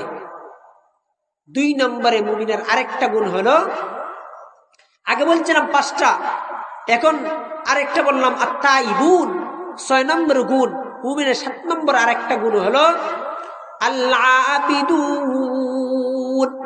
মুমিনের এই 7 নম্বরে আরেকটা গুণ হলো বৈশিষ্ট্য হলো তারা আবিদুন হবে, তারা আল্লাহর ইবাদতকারী হবে, আল্লাহ তাআলার ইবাদতকারী হবে। ইবাদত হবে একমাত্র আল্লাহর জন্য। ইবাদত কার জন্য হবে? একমাত্র আল্লাহর জন্য হবে। আল্লাহ তাআলা ছাড়া অন্য কারো জন্য ইবাদত করা, অন্য কারো ইবাদত করা জায়েজ নাই, হারাম। আল্লাহ ছাড়া অন্য কারো ইবাদত করলে তার ঈমান ধ্বংস হয়ে যাবে। আল্লাহ তাআলা বলেন, ওয়া মা খালাকতুল জিন্না ওয়াল ইনসা ইল্লা লিয়াবুদুন। আল্লাহ তাআলা বলেন, আমি মানুষ এবং জিন জাতিকে আমি আল্লাহর ইবাদত ছাড়া অন্য কোনো উদ্দেশ্যে সৃষ্টি করি নাই। মা খালাকতুল জিন্না ওয়াল ইনসা, আমি মানুষ এবং জিনকে সৃষ্টি করি নাই ইল্লা লিয়াবুদুন, তবে আমার ইবাদত করার জন্য, তবে আল্লাহ ইবাদত করার জন্য সৃষ্টি করেছে। ইবাদত ছাড়া অন্য কোনো উদ্দেশ্যে সৃষ্টি করি নাই। তাহলে ইবাদতকারী হবে মুমিন। মুমিন যদি হতে চাও তাহলে অবশ্যই আল্লাহ তাআলার ইবাদত করতে হবে। অন্য কারো ইবাদত করা যাবে না, অন্য কারো ইবাদত করা যাবে না। আপনি খালেক মানলেন আল্লাহকে, আল্লাহ আমাকে সৃষ্টি করেছেন, কিন্তু আপনি আরেকজনকেও বললেন যে সেও আমাকে সৃষ্টি করেছে, তাহলে আপনার ইবাদত থাকলো কোথায়? আপনি আল্লাহ তাআলাকে বিশ্বাস করলেন, আবার বিশ্বাস করলেন কুফরি গণতন্ত্রের মাধ্যমে যেই সমস্ত আইন কানুন দেওয়া হয় ওইগুলোকে বিশ্বাস স্থাপন করলেন, বিশ্বাস করলেন, বললেন যে কোরআনের আইন মানা যাবে না, কোরআনের আইন মানা যাবে না, বাংলাদেশে কোরআনের আইন মান্য চলে যাওয়া সম্ভব না। তাহলে আপনার ঈমান থাকলো কোথায়? আপনি হাকিম মানলেন আল্লাহকে, কিন্তু আপনি সব দিক দিয়ে আপনি আল্লাহ তাকে হাকিম মানলেন না, রাষ্ট্রের দিকে, গণতন্ত্রের দিকে ঝুঁকে পড়লেন। তাহলে আপনার এই ঈমান অনাস্থায় চলে যাবে, আপনার ঈমান কোনো কাজে আসবে না। এই জন্য ইবাদত হবে একমাত্র আল্লাহর। কোন মানুষকে দেখানোর জন্য ইবাদত হবে না। যদি মানুষকে দেখানোর জন্য ইবাদত করা হয় তাহলে সেটা শিরিক হয়ে যাবে। আর শিরিক এমন একটা গুনাহ যেই গুনাহ আল্লাহ তাআলা কখনো ক্ষমা করেন না। আল্লাহ তাআলা বলেন, ইন্নাল্লাহা লা ইয়াগফিরু আন ইউশরাকা বিহি ওয়া ইয়াগফিরু মা দুনা যালিকা লিমান ইয়াশা। আল্লাহ তাআলা বলেন, ইন্নাল্লাহ, নিশ্চয়ই আল্লাহ, লা ইয়াগফিরু আন ইউশরাকা বিহি, যে আল্লাহ তাআলার সাথে শিরক করে তাকে কখনো ক্ষমা করেন না। ওয়া ইয়াগফিরু মা দুনা যালিকা লিমান ইয়াশা, আর অন্যান্য গুনাহ, শিরক ছাড়া অন্য গুনাহ আল্লাহ তাআলা যাকে ইচ্ছা মাফ করে দেন। সুতরাং আল্লাহ তাআলার ইবাদত ছাড়া অন্য কারো ইবাদত করলে ওই ইবাদত আল্লাহর কাছে গ্রহণযোগ্য হবে না, বরং কাফির মুশরিক হয়ে যাবেন। যদি মনে করেন আল্লাহ তাআলার পায়ে সেজদা দিলাম, মাজারে গিয়া বাবার পায়ে সেজদা দিলাম, মাজারের সামনে গিয়ে সেজদা দিলাম, তাহলে সেটা হয়ে যাবে শিরিক। আর শিরিক মুক্ত ঈমান ছাড়া জান্নাতে যাওয়া সম্ভব না। আর জান্নাতে যেতে চাইলে এই শিরিক করা যাবে না। এই জন্য মুমিনের 7 নম্বর বৈশিষ্ট্য সেটা হলো আবিদুন, তারা ইবাদতকারী হবে। মুমিনরা ইবাদত করবে। এরপরে as-সাইহুন, মুমিনের 8 নম্বর বৈশিষ্ট্য হলো মুমিন সাইহুন হবে, সওম পালনকারী হবে, রোজা পালনকারী হবে, রোজা রাখবে।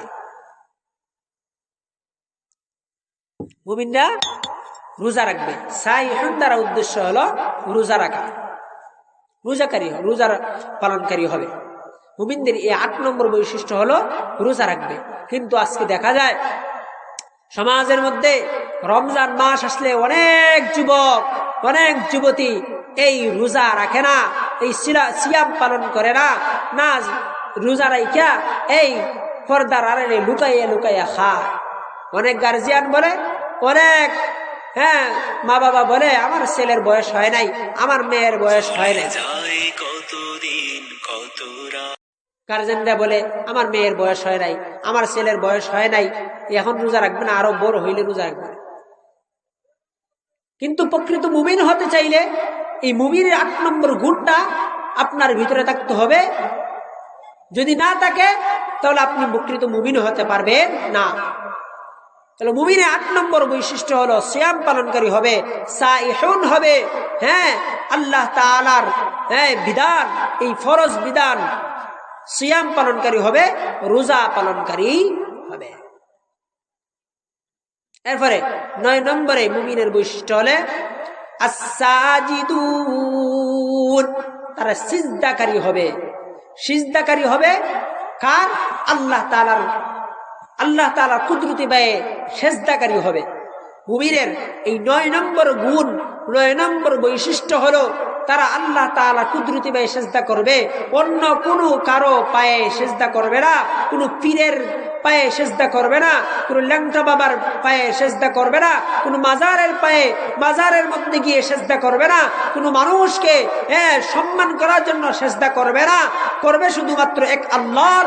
যদি আল্লাহ তাআলার জন্য এই সিজদাটা তার জন্য নির্দিষ্ট হয়ে থাকে, কোনো মানুষ যদি এক আল্লাহকে ছাড়া অন্য কারো কাছে, অন্য কারো দিকে এই সিজদা না করে, তাহলে ওই ব্যক্তি প্রকৃত মুমিন হতে পারবে।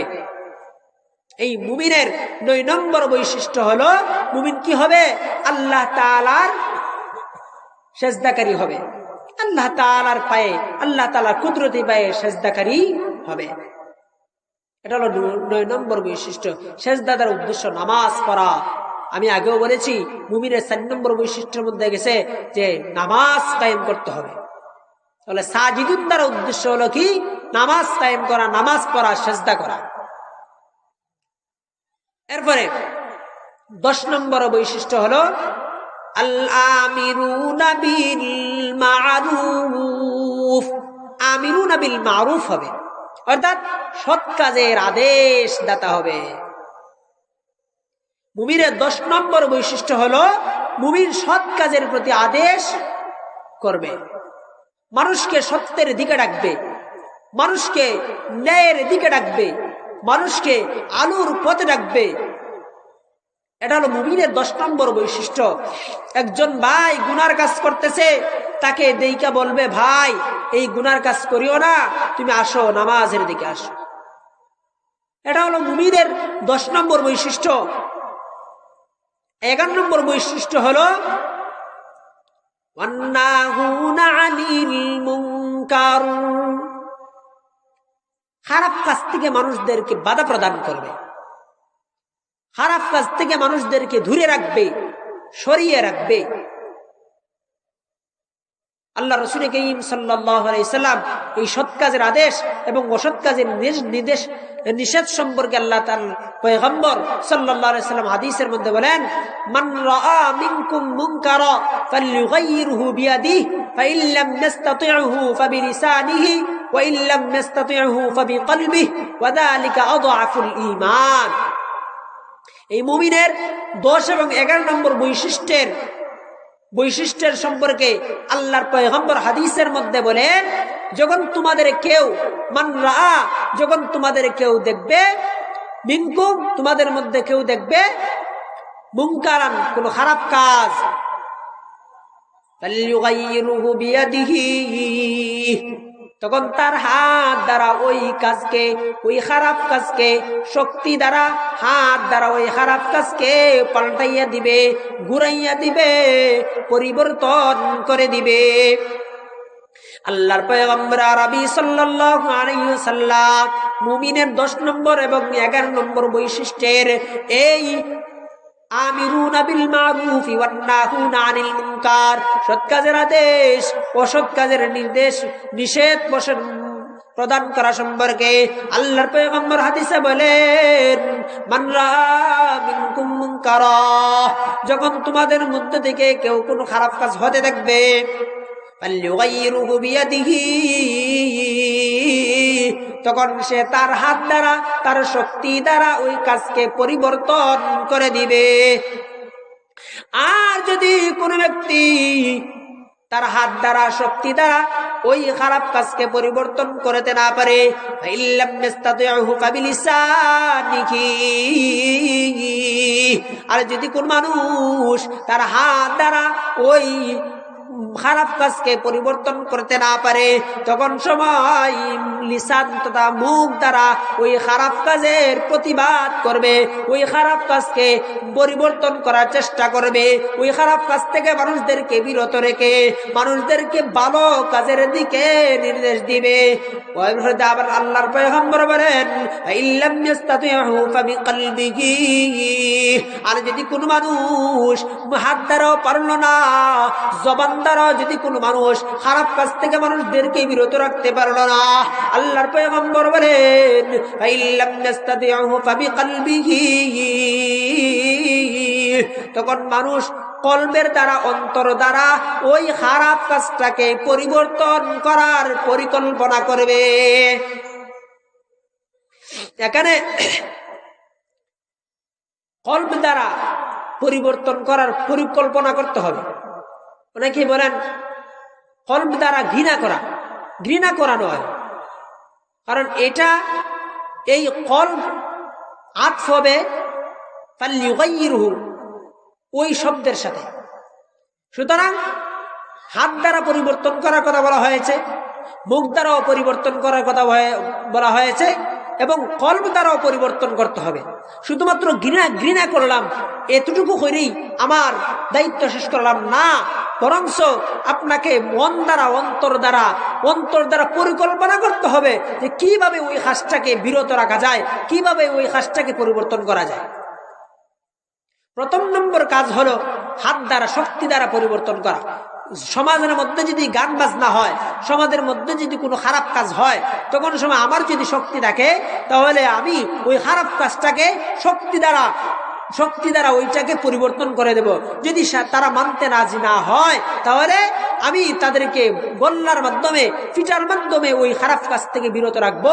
আর যদি দেখি যে না, আমার দ্বারা তো এটা সম্ভব না, আমি হুজুর মানুষ, আমি এইভাবে যদি তাদেরকে প্রতিহত করতে চাই, আমার জানের হত্যা হবে, আমার জানের অনিষ্টতা হবে, তাহলে আমার মুখ দ্বারা ওই সমস্ত খারাপ কাজের প্রতিবাদ করতে হবে, গিয়ে বুঝাইতে হবে। প্রথমে বুঝাইতে হবে, যদি বুঝ না মানে, তাহলে দ্বিতীয় নম্বর পন্থার শেষে তৃতীয় নম্বর পন্থা অবলম্বন করতে হবে।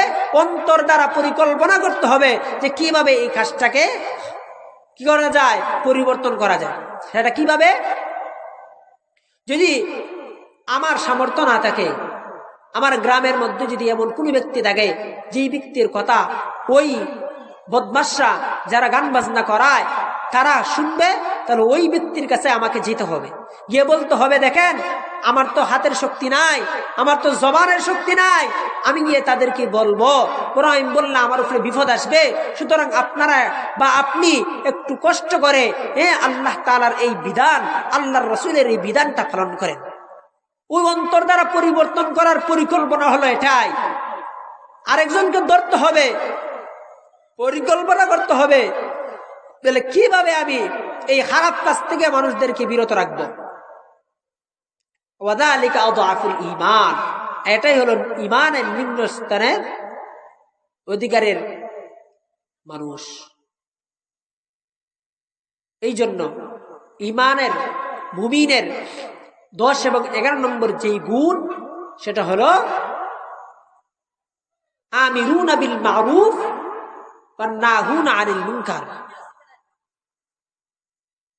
মানুষকে সৎ কাজের আদেশ দিতে হবে, অসৎ কাজ থেকে মানুষদেরকে বিরত রাখতে হবে।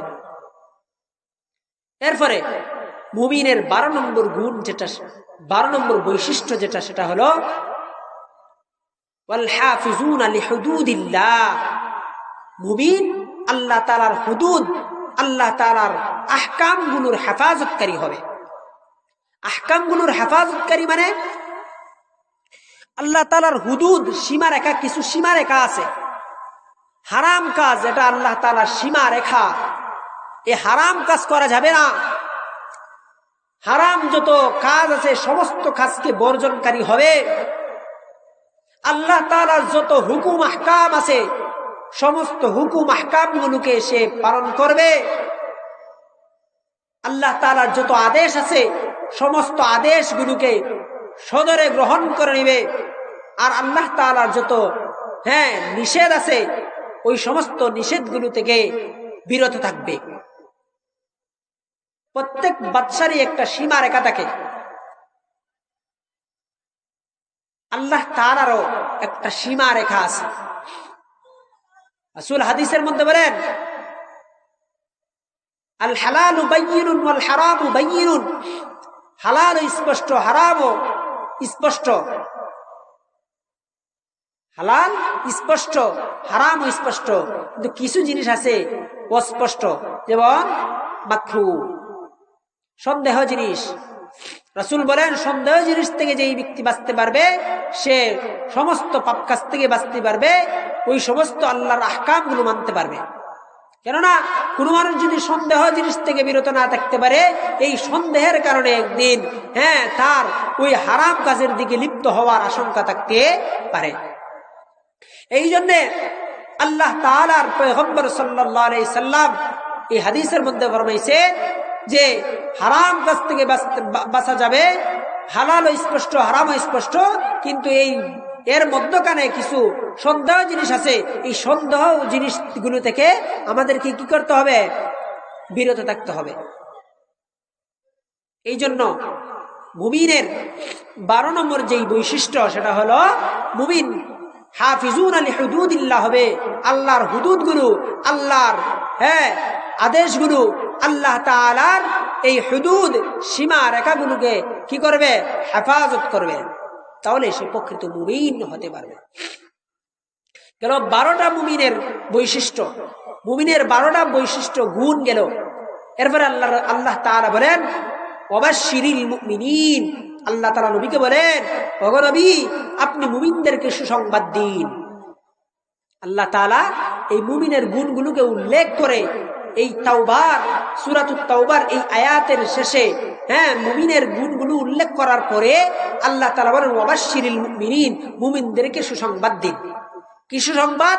ওই আল্লাহ তাআলা সূরা আনফালের 4 নম্বর আয়াতের মধ্যে বলেন মুমিনের পুরস্কার সম্পর্কে, উলাইকা হুমুল মুমিনুনা হাক্কান লাহুম দারাজাতুন ইনদা রাব্বিহিম ওয়া মাগফিরাতুন ওয়া রিজকুন কারীম।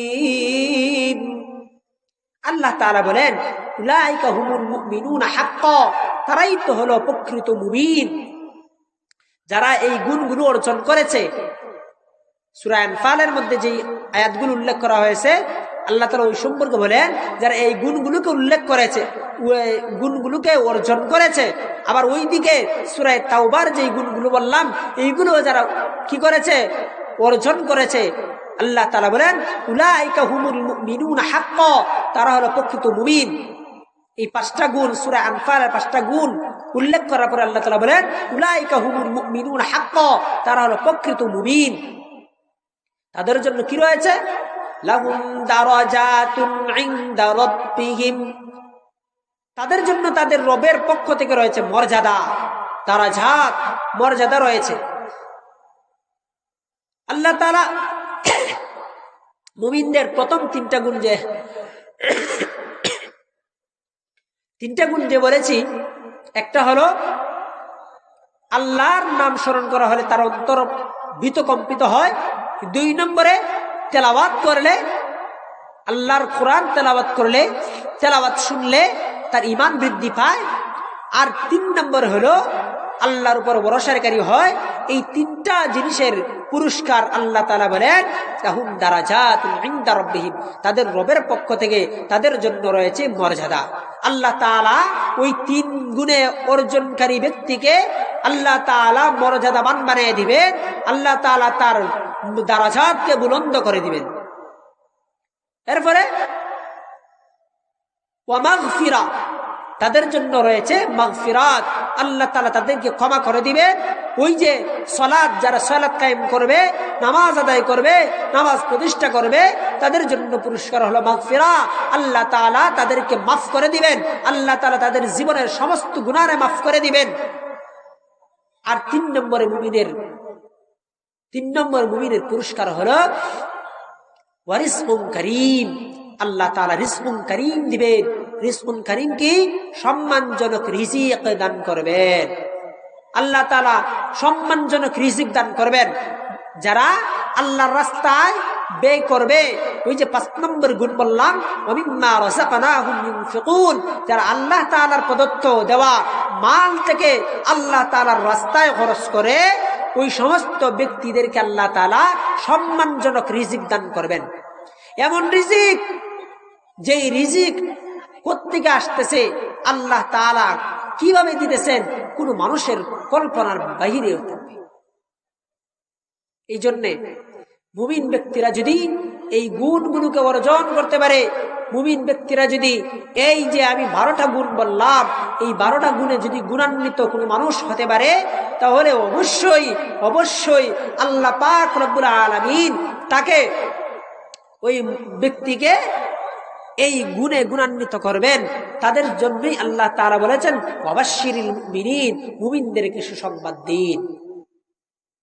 সুতরাং আমাদের প্রত্যেকেরই উচিত, আমরা যারা এই আলোচনাগুলো শুনলাম, আমাদের অবশ্যই জানা হয়ে গেছে যে এই 12টা গুণ যে আমি বললাম, এই 12টা গুণ কার ভিতরে আছে আর কার ভিতরে নাই।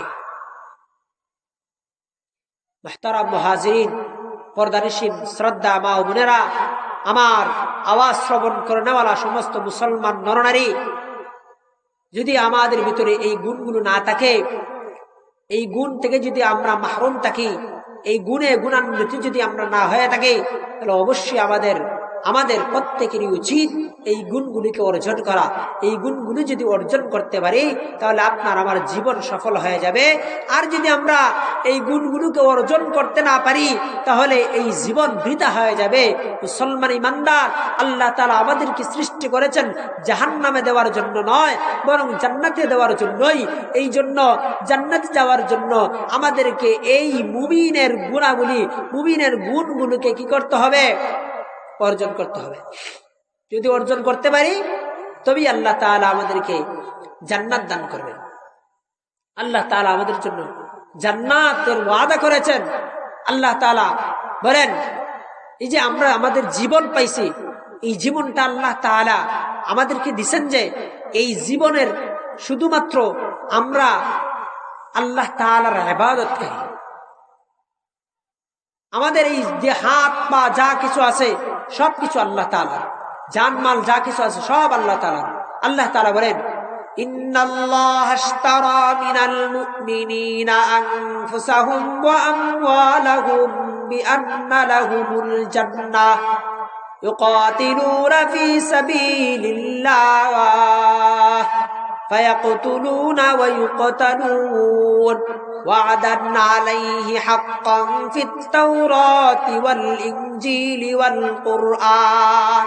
আল্লাহ তাআলা মুমিনদেরকে সম্বোধন করে বলতেছেন, ইন্নামাল আল্লাহ তাআলা মুমিনদেরকে সম্বোধন করে বলতেছেন, ইন্নাল্লাহ, নিশ্চয়ই আল্লাহ, ইশতারা, ক্রয় করে নিয়েছেন, মিনাল মুমিনিনা, মুমিনদের থেকে, আনফুসাহুম ওয়া আমওয়ালাহুম, তাদের জান এবং মালকে, বিআন্না লাহুমুল জান্নাহ, জান্নাতের বিনিময়ে।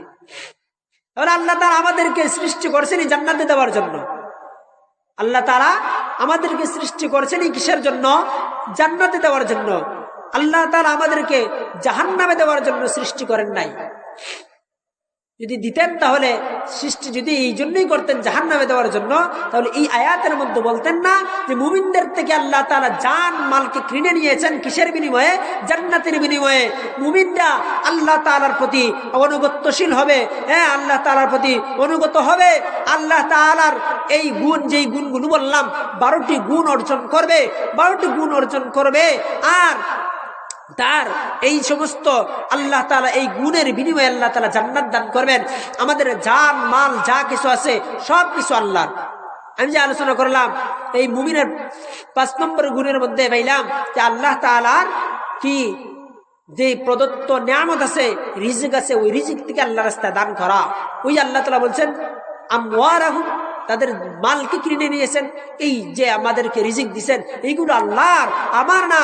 কেননা আমার যদি হইতো তাহলে মরার সময় মৃত্যুর সময় অবশ্যই আমার সাথে এই মাল যেত। আমাদের সামনে অনেক মানুষ দুনিয়ার থেকে চলে যায়, কিন্তু কয়জন মানুষ তার সাথে সম্পদ নিয়ে যায়? মানুষ সাথে সম্পদ নিয়ে যায় না। যদি মানুষ এই সম্পদের অধিকারী হইতো, এই সম্পদ যদি মানুষের হইতো, তাহলে অবশ্যই মানুষ মরার সময় তার সাথে মাল নিয়ে যেত, সম্পদ নিয়ে যেত। কিন্তু দুইটা জিনিস তারা অন্য কিছু জিনিস নিয়ে যায় না, একটা হলো নেক আমল আর একটা হলো আমল। এই জন্য জান মাল উভয়টাই আল্লাহ, আর আমাদের হলো জান্নাত। যদি আমরা আল্লাহ তাআলার এই হুকুমকে মানতে পারি, আমরা যদি এই 12টা গুণে গুণান্বিত হতে পারি, আমরা যদি আল্লাহ তাআলার ইবাদতকারী হতে পারি, আল্লাহ তাআলার প্রতি আনুগত্যশীল হতে পারি, আমাদের জীবনটাকে যদি আল্লাহর প্রতি দিয়ে দেই, আর আমাদের মালগুলোকে যদি আল্লাহ তাআলার জন্য দিয়ে দেই, তাহলে আল্লাহ তাআলা বলেন বিআন্না লাহুমুল জান্নাহ, জান্নাতের বিনিময়ে আল্লাহ তাআলা কিনে নিয়েছেন। সুতরাং আমরা জান্নাতের অধিকারী হয়ে যাব। এরপর আল্লাহ তাআলা বলেন ইউকাতিলুনা ফি সাবিলিল্লাহ, তারা আল্লাহ তাআলার রাস্তায় জিহাদ করবে, আল্লাহ তাআলার রাস্তায় জিহাদ করবে। ফায়াকতুলুনা ওয়া ইউকতালুন, তারা মারবে এবং মরবে, মারবে এবং মরবে। আল্লাহ তাআলা আমাদের জান মালকে কিনে নিয়েছেন জান্নাতের বিনিময়ে। সুতরাং এই জান দিয়ে আমি কি করব? আমার মাল দিয়ে কি করব? এই জান দিয়ে আমাদেরকে আল্লাহর রাস্তায় যুদ্ধ করতে হবে, জিহাদ করতে হবে। মাল দিয়ে আল্লাহর রাস্তায় জিহাদ করতে হবে। কেননা জিহাদের ময়দানে শুধুমাত্র এই জীবন দিয়ে হয় না, শুধুমাত্র নিজের নফস, নিজের শরীর দিয়ে হয় না, বরং মালেরও প্রয়োজন হয়। এই জন্য আল্লাহ তাআলা জান এবং মাল উভয়টি উল্লেখ করেছেন। শুধুমাত্র জান উল্লেখ করতে পারতেন আল্লাহ, শুধুমাত্র মাল উল্লেখ করতে পারতেন, কিন্তু না, জান এবং মাল উভয়টা দিয়ে জিহাদ করতে হয়। এই জিহাদ আল্লাহ তাআলার এক ফরজ বিধান। এই ফরজ বিধান আজকে মানতে আমরা অনেকেই নারাজ। জিহাদ থেকে মানুষ আজকে জিহাদ থেকে আজকে মানুষ অনেক পিছিয়ে আছে। অনেকে বলে জিহাদ বর্তমানে ফরজ নয়, অথচ আল্লাহ তাআলা কুরআনুল কারীমের মধ্যে বলেন ওয়াকাতিলুহুম হাত্তা লা তাকুনা ফিতনাহ ওয়া ইয়াকুনা আদ-দীনু কুল্লুহু লিল্লাহ।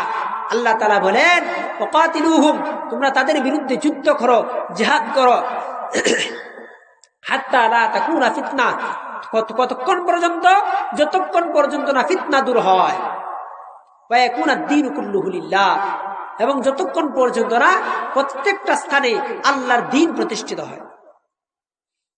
তাহলে জিহাদ শেষ হয়ে গেছে, জিহাদ বর্তমানে ফরজ নয়, এটাই কি না? বরং জিহাদ বর্তমানে ও ফরজ। কারণ দেখেন আল্লাহ তাআলা বলেন হাত্তা লা তাকুনা ফিতনা, ফিতনা দূর যতক্ষণ পর্যন্ত হয় না। এই ফিতনার ব্যাখ্যা ইবনে আব্বাস রাদিয়াল্লাহু তাআলা আনহু বলেন কুফর এবং শিরক। জমিনের মধ্যে অসংখ্য ভাবে মানুষ কুফরি করতেছে, শিরিক করতেছে। আবুল সরকারের মতো নাফরমান এই সমস্ত এই কাফিররা মুসলমান হওয়ার পরে তারা আল্লাহ তাআলার বিরুদ্ধে কথা বলে, আল্লাহ তাআলাকে নিয়ে কটূক্তি করে, তারা কাফির হয়ে যায়, মুরতাদ হয়ে যায়। এই সমস্ত মুরতাদদের বিরুদ্ধে জিহাদ করা, তাদেরকে কতল করা ওয়াজিব। যারা আল্লাহকে নিয়ে কটূক্তি করে, যারা আল্লাহ তাআলাকে নিয়ে কটূক্তি করে, যারা আল্লাহ তাআলার শান মানকে নিয়ে কটূক্তি করে, ওই সমস্ত ব্যক্তিদের বিরুদ্ধে জিহাদ করা ফরজ। কেন আল্লাহ তাআলা বলেন লা তাকুনা ফিতনা, যতক্ষণ পর্যন্ত না ফিতনা দূর হয় ততক্ষণ পর্যন্ত আপনি আমাকে জিহাদ করতে হবে। এই ফিতনার ব্যাখ্যায় ইমাম হযরত ইবনে আব্বাস রাদিয়াল্লাহু তাআলা আনহু বলেন কুফর এবং শিরিক, ফিতনা হলো কুফর এবং শিরিক। কুফর এবং শিরিক যতক্ষণ পর্যন্ত জমিনের মধ্যে থাকবে ততক্ষণ পর্যন্ত এই কুফর এবং শিরিকের বিরুদ্ধে জিহাদ করতে হবে। সুতরাং যারা আল্লাহ তাআলাকে নিয়ে কটূক্তি করবে, আল্লাহর নবীকে, আল্লাহর পয়গম্বরকে নিয়ে কটূক্তি করবে, ওই সমস্ত ব্যক্তিদের বিরুদ্ধে অবশ্যই জিহাদ করতে হবে। জিহাদ করে ওই সমস্ত ব্যক্তিদেরকে কতল করতে হবে। এটা হলো ঈমানের দাবি, এটা হলো ঈমানের দাবি। কারণ এই জান আমার নয়, ঈমান আমার নয়। সুতরাং এই জান এবং মালের বিনিময়ে যেহেতু আল্লাহ তাআলা জান্নাতকে আমাদের জন্য দিয়েছেন, সুতরাং এই জানকে আল্লাহ তাআলার রাস্তায় কুরবান করতে হবে, এই মালকে আল্লাহর রাস্তায় কুরবান করতে হবে। আল্লাহ তাআলাকে গালি দিবে, আল্লাহ তাআলা সম্পর্কে বাজে মন্তব্য করবে, বলবে আল্লাহ তাআলার কথার আগাঘুরি নাই, নাউযুবিল্লাহি মিন যালিক। আর ওই সমস্ত কাফিররা আমার সামনে দিয়ে হেঁটে যাবে। এই মুসলমান হয়ে কি লাভ যদি আমরা এই আল্লাহ তাআলার প্রতিশোধ না নিতে পারি? যারা আল্লাহকে গালি দেয়, যারা আল্লাহ তাআলার রাসূলকে গালি দেয়, তাদেরকে হত্যা করতে হবে। ইলমুদ্দিন কাঠমিস্ত্রি ইলমুদ্দিনের ঘটনা আপনারা হয়তো অনেকে জানেন, আবার অনেকে জানেন না। এই কাঠমিস্ত্রি ইলমুদ্দিন ভারতের রাজপাল নামক এক হিন্দু, এক খ্রিস্টান, সে আমাদের পয়গম্বর সাল্লাল্লাহু আলাইহি ওয়াসাল্লামের শানে বেয়াদবি করে, রাসূলের চরিত্র নিয়ে একটা বই লিখেছিল। রঙ্গিলা রাসূল নামে একটি বই লিখেছিল। এই বই লেখার পরে ভারত উপমহাদেশের মধ্যে আগুনের মতো স্ফুলিঙ্গ দেখা দিল। এরপরে ইলমুদ্দিন নামক এক যুবক কাঠমিস্ত্রি, ওই যুবক তার ভিতরের মধ্যে লালন করতে লাগলেন কিভাবে তাকে হত্যা করা যায়। তার সঙ্গে একজন বন্ধুও ছিল। তারা দুজন প্রায় সময় কি করতেন, পরামর্শ করতেন কিভাবে তাকে হত্যা করা যায়, তাকে কিভাবে হত্যা করা যায়। কেন হত্যা করব? আমার পয়গম্বরকে নিয়ে কটূক্তি করেছে, আমার পয়গম্বরের চরিত্র নিয়ে ব্যঙ্গ করেছে, সুতরাং তার জমিনের মধ্যে বেঁচে থাকার অধিকার নাই। যার কারণে এই ইলমুদ্দিন একদিন ঘুমের মধ্যে ছিলেন, হঠাৎ স্বপ্নে দেখলেন এক বুজুর্গ বলতেছেন, ও ইলমুদ্দিন, তুমি ঘুমিয়ে আসো, নিঃস্বাধীনভাবে ঘুমিয়ে আসো, আর অন্যদিকে তোমার নবীর ইজ্জত নিয়ে খেলা করতেছে। তোমার ইজ্জত না, তোমার নবীর সম্পর্কে এক বাজে কুরুচিপূর্ণ কথা বলতেছে। তোমার নবীর ইজ্জতকে হেফাজত করো। ইলমুদ্দিন সজাগ হয়ে গেলেন। উনার ভিতরে আরো যেমন অস্থিরতা বাস করতে লাগলো। আমি কি স্বপ্নে দেখলাম? এরপরে একদিন, বহুত লম্বা ঘটনা, একদিন ইলমুদ্দিন রাজপালকে হত্যা করার জন্য একটি ছুরি কিনলেন। ছুরি কিনে জামার নিচে রাখলেন, লুকাইয়া রাখলেন। আর ওই রাজপাল যখন তার লাইব্রেরির মধ্যে গেল, তখন ইলমুদ্দিন সাথে সাথে ওই লাইব্রেরির মধ্যে গিয়ে কোনো কাল বিলম্ব ছাড়াই, কোনো দেরি ছাড়াই সাথে সাথে তার পেটের মধ্যে এই ছুরি ঢুকাই দিলেন। আল্লাহু আকবার কাবীরা। এই ছিল ঈমানের পাওয়ার, এই ছিল প্রকৃত আশিক রাসূল। আশিক রাসূল তো ধারাই যারা আল্লাহর অপমান সহ্য করতে পারে না, যারা আল্লাহর রাসূলের অপমান সহ্য করতে পারে না। আমার জীবনের মূল্য থাকুক বা না থাকুক, আমার জীবনটা এটা আল্লাহ তাআলার কাছে আগেই বিক্রি করে দিয়েছি, সুতরাং এই জীবনের মায়া দিয়ে বিক্রি করবো। এই জন্য ইলমুদ্দিন কি করেছিলেন? কাঠমিস্ত্রি ইলমুদ্দিন আল্লাহর রাসূলের ইজ্জত রক্ষার্থে, আল্লাহর রাসূলের কটূক্তিকারীকে ওই রাজপালকে হত্যা করে ফেলেছিলেন।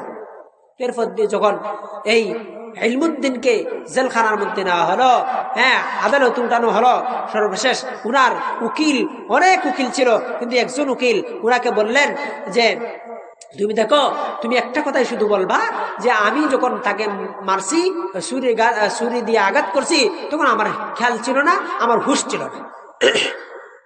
কিন্তু উনি বলছেন না, আমি সজ্ঞানে, আমি নিজ ইচ্ছায়, আমাকে কেউ জবরদস্তি করে নাই, আমি নিজ ইচ্ছায় আমার রাসূলের দুশমনকে আমি হত্যা করেছি। ঈমানের পাওয়ার কতটুকু থাকলে এই সমস্ত কথা বলতে পারে?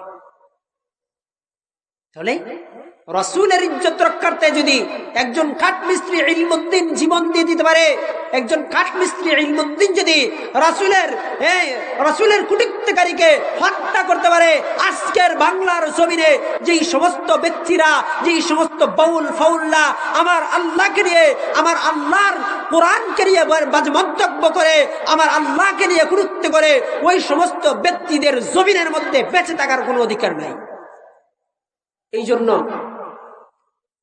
আমাদের সামনে যদি কোনো বেঈমান, কোনো কাফির, কোনো মুসলমানও যদি আমার আল্লাহকে নিয়ে কটূক্তি করে, জেনে বুঝে, না জেনে যদি করে তাহলে এটা ভিন্ন কথা, কিন্তু জেনে বুঝে যদি আল্লাহ তাআলাকে নিয়ে কটূক্তি করে, তাহলে আমার উচিত হলো সাথে সাথে তার গর্দান উড়িয়ে দাও, কারণ এটা আমার অধিকার। আমার আল্লাহ আমাকে এই অধিকার দিয়েছেন। আল্লাহ তাআলা বলেছেন আমার জান মাল আল্লাহর জন্য, জিহাদ করতে হবে কার বিরুদ্ধে? আমার আল্লাহকে গালি দিবে যেই মালিক আমাকে খাওয়ায়, যেই মালিক আমাকে ফেলেন, যেই মালিক আমার জীবনের সমস্ত দায়িত্ব জানিয়েছেন, ওই মালিককে নিয়ে কুটুক্তি করবে, ওই মালিকের বিরুদ্ধে চক্রান্ত করবে, ওই মালিককে নিয়ে উপহাস করবে, এই সমস্ত বাউল ফাউলদের জমিনে থাকার অধিকার নাই। এই জমিন আল্লাহ, এই জমিন আল্লাহর, এই জমিন কোনো মানুষের নয়, এই জমিন কোনো কাফেরের নয়, এই জমিন কোনো বাউলের নয়, এই জমিন কোনো ফাউলের নয়, বরং এই জমিন হলো আল্লাহর। এই জমিনের মধ্যে একমাত্র আল্লাহর হুকুম বাকি থাকবে, আল্লাহর দ্বীন ইসলাম প্রতিষ্ঠিত থাকবে। এই জমিনে থাকতে চাইলে বারাটিয়া হিসেবে থাকবা, বারাটিয়া হিসেবে থাকতে চাইলে তোমাকে বারাটিয়া যেইভাবে মালিকের হুকুম ছাড়া অন্য কারো হুকুম মানে না, তোমাকেও আল্লাহ তাআলা এক মালিক, এই মালিকের হুকুম মেনেই দুনিয়ার মধ্যে চলতে হবে।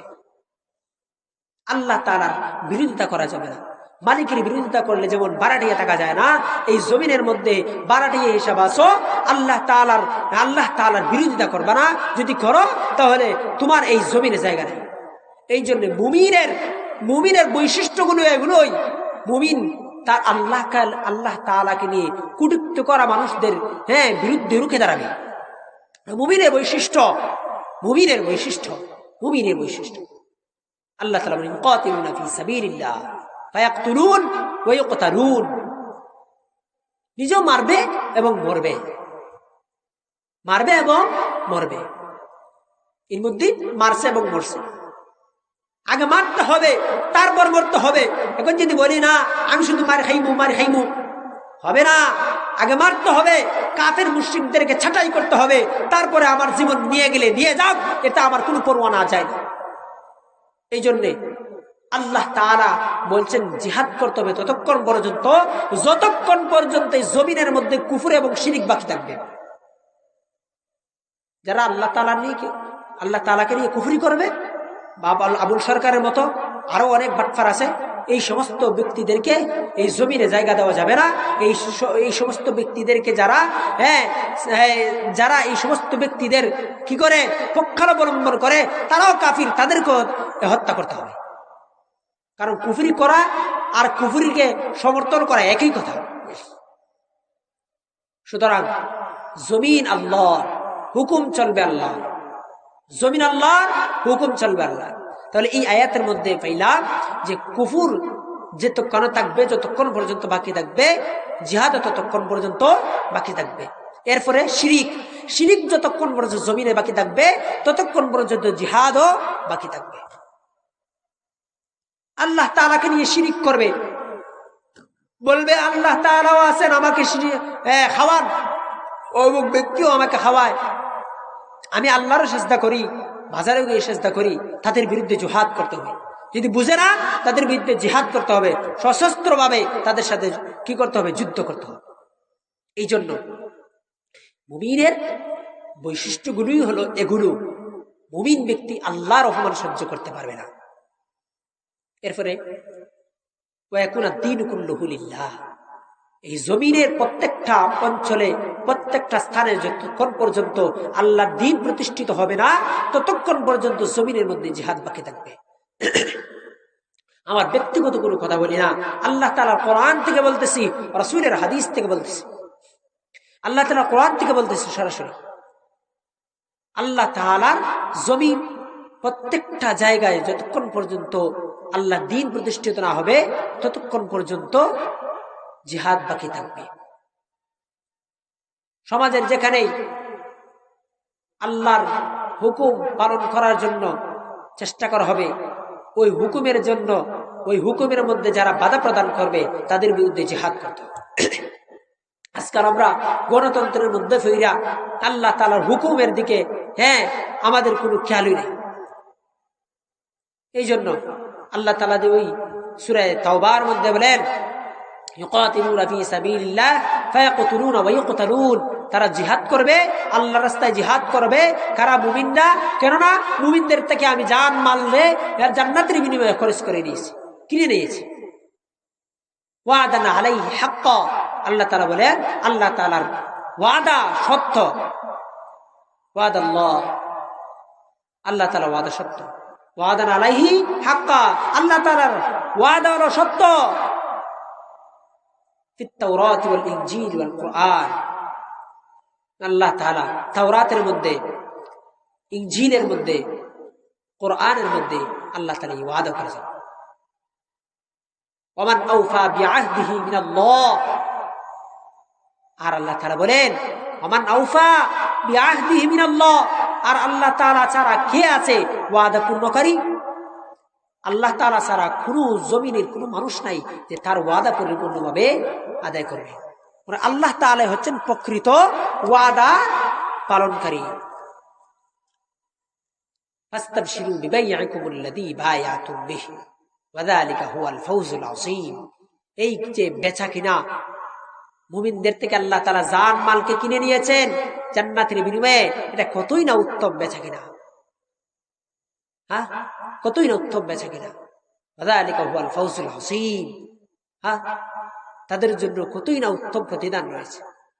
এই মুমিন, মর্দে মুমিন যদি আমি যেই গুণগুলো উল্লেখ করলাম, এই গুণগুলো যদি পালন করতে পারে, গুণগুলো যদি অর্জন করতে পারে, তাহলে অবশ্যই অবশ্যই আল্লাহ পাক রব্বুল আলামিন এই মুমিনদেরকে পুরস্কার হিসেবে কি দিবেন?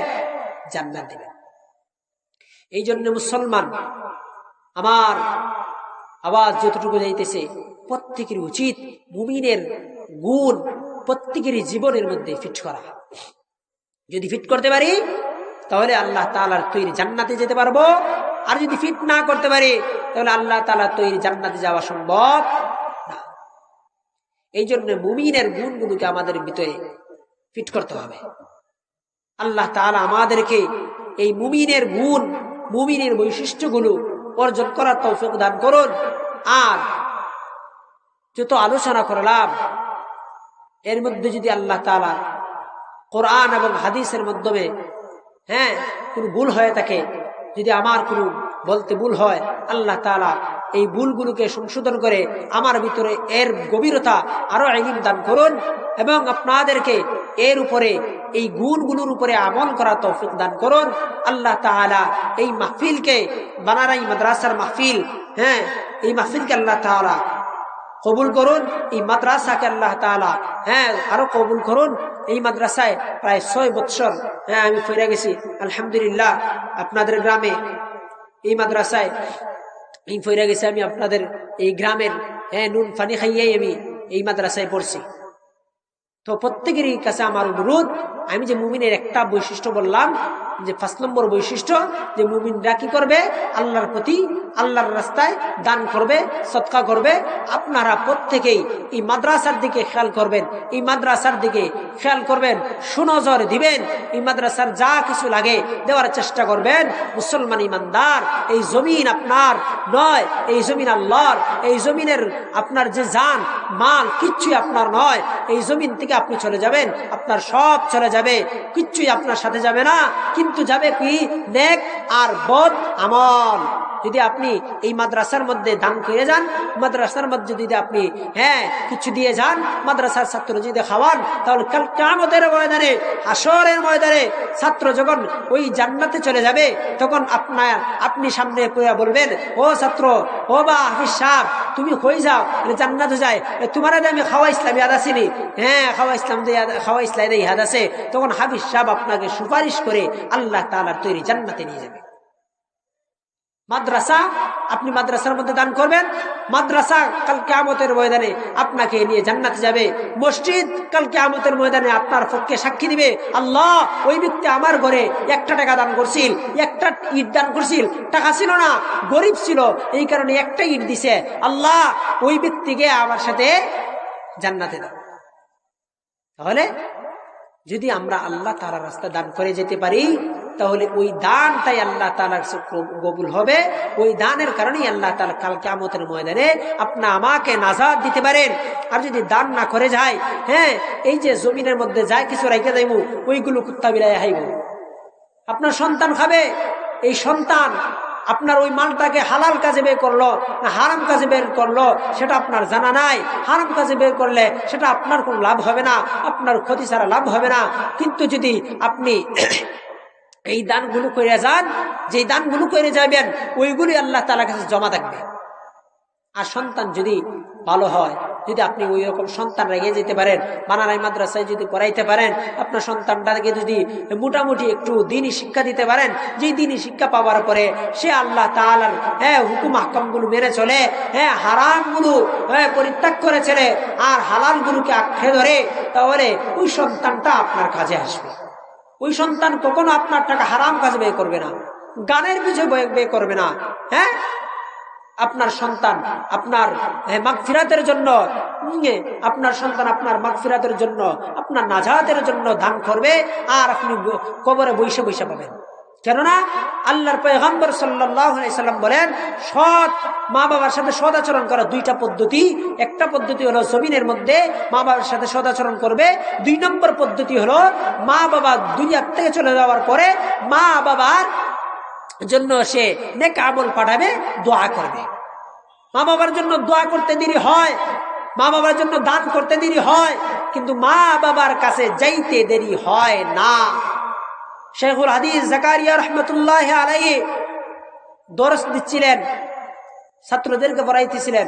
ওই সময় বললেন যে এক আল্লাহর ওলি ছিলেন, তিনি বাড়িতে যাওয়ার সময় ওনার কবরের পাশ দিয়ে যাইতেন যখন, তখন ওই কবরের পাশ দিয়ে যাওয়ার সময় কিছু নেক আমল কইরা রাত্রে বেলায় উনি গিয়ে বাড়িতে ঘুমিয়ে গেছেন, পাক পবিত্র বিছানায় ঘুমিয়ে গেছেন। হঠাৎ রাত্রে দেখেন যে উনি কবরের মধ্যে চলে গেছেন।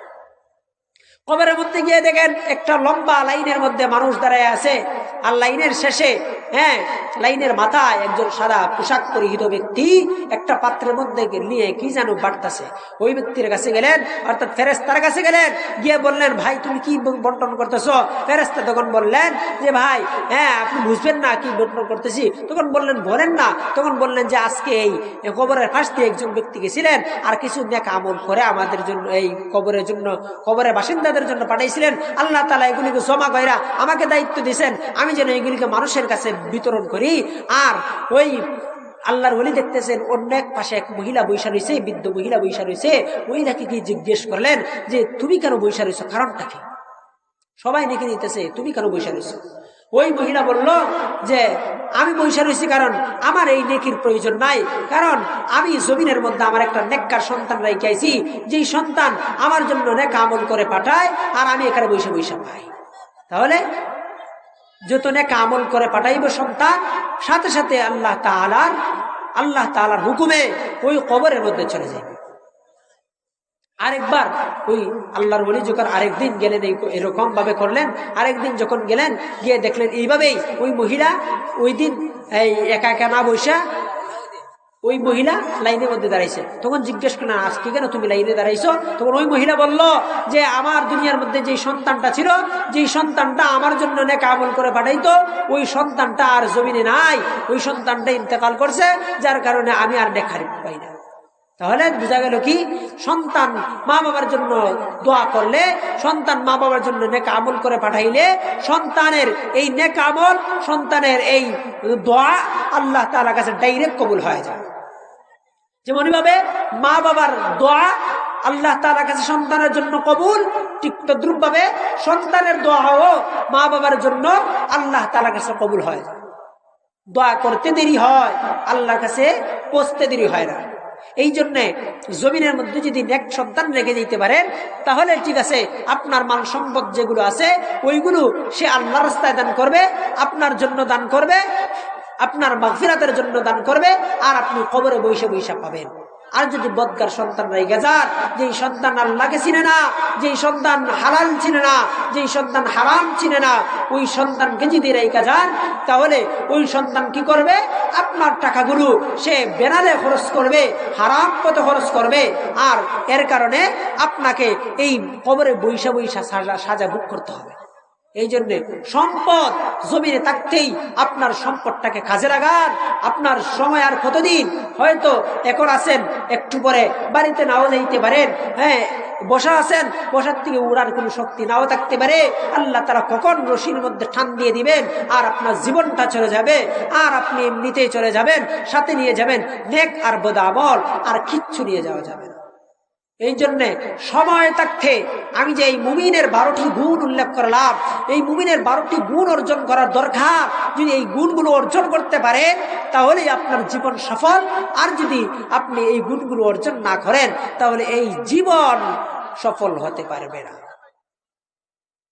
আল্লাহ পাক রব্বুল আলামিন এই দীর্ঘ আলোচনার যেই মূল অংশগুলো মুমিনের 12টি গুণ, এই 12টি গুণ অর্জন করার জন্য আমাদের প্রত্যেককে তৌফিক দান করেন। আর আল্লাহ তাআলার রাস্তায় বেশি বেশি করে ইবাদত বন্দি করার, দান সদকা করার তৌফিক দান করেন। আমিন। ওয়া আখিরু দাওয়ানা আনিল হামদুলিল্লাহি রাব্বিল আলামিন।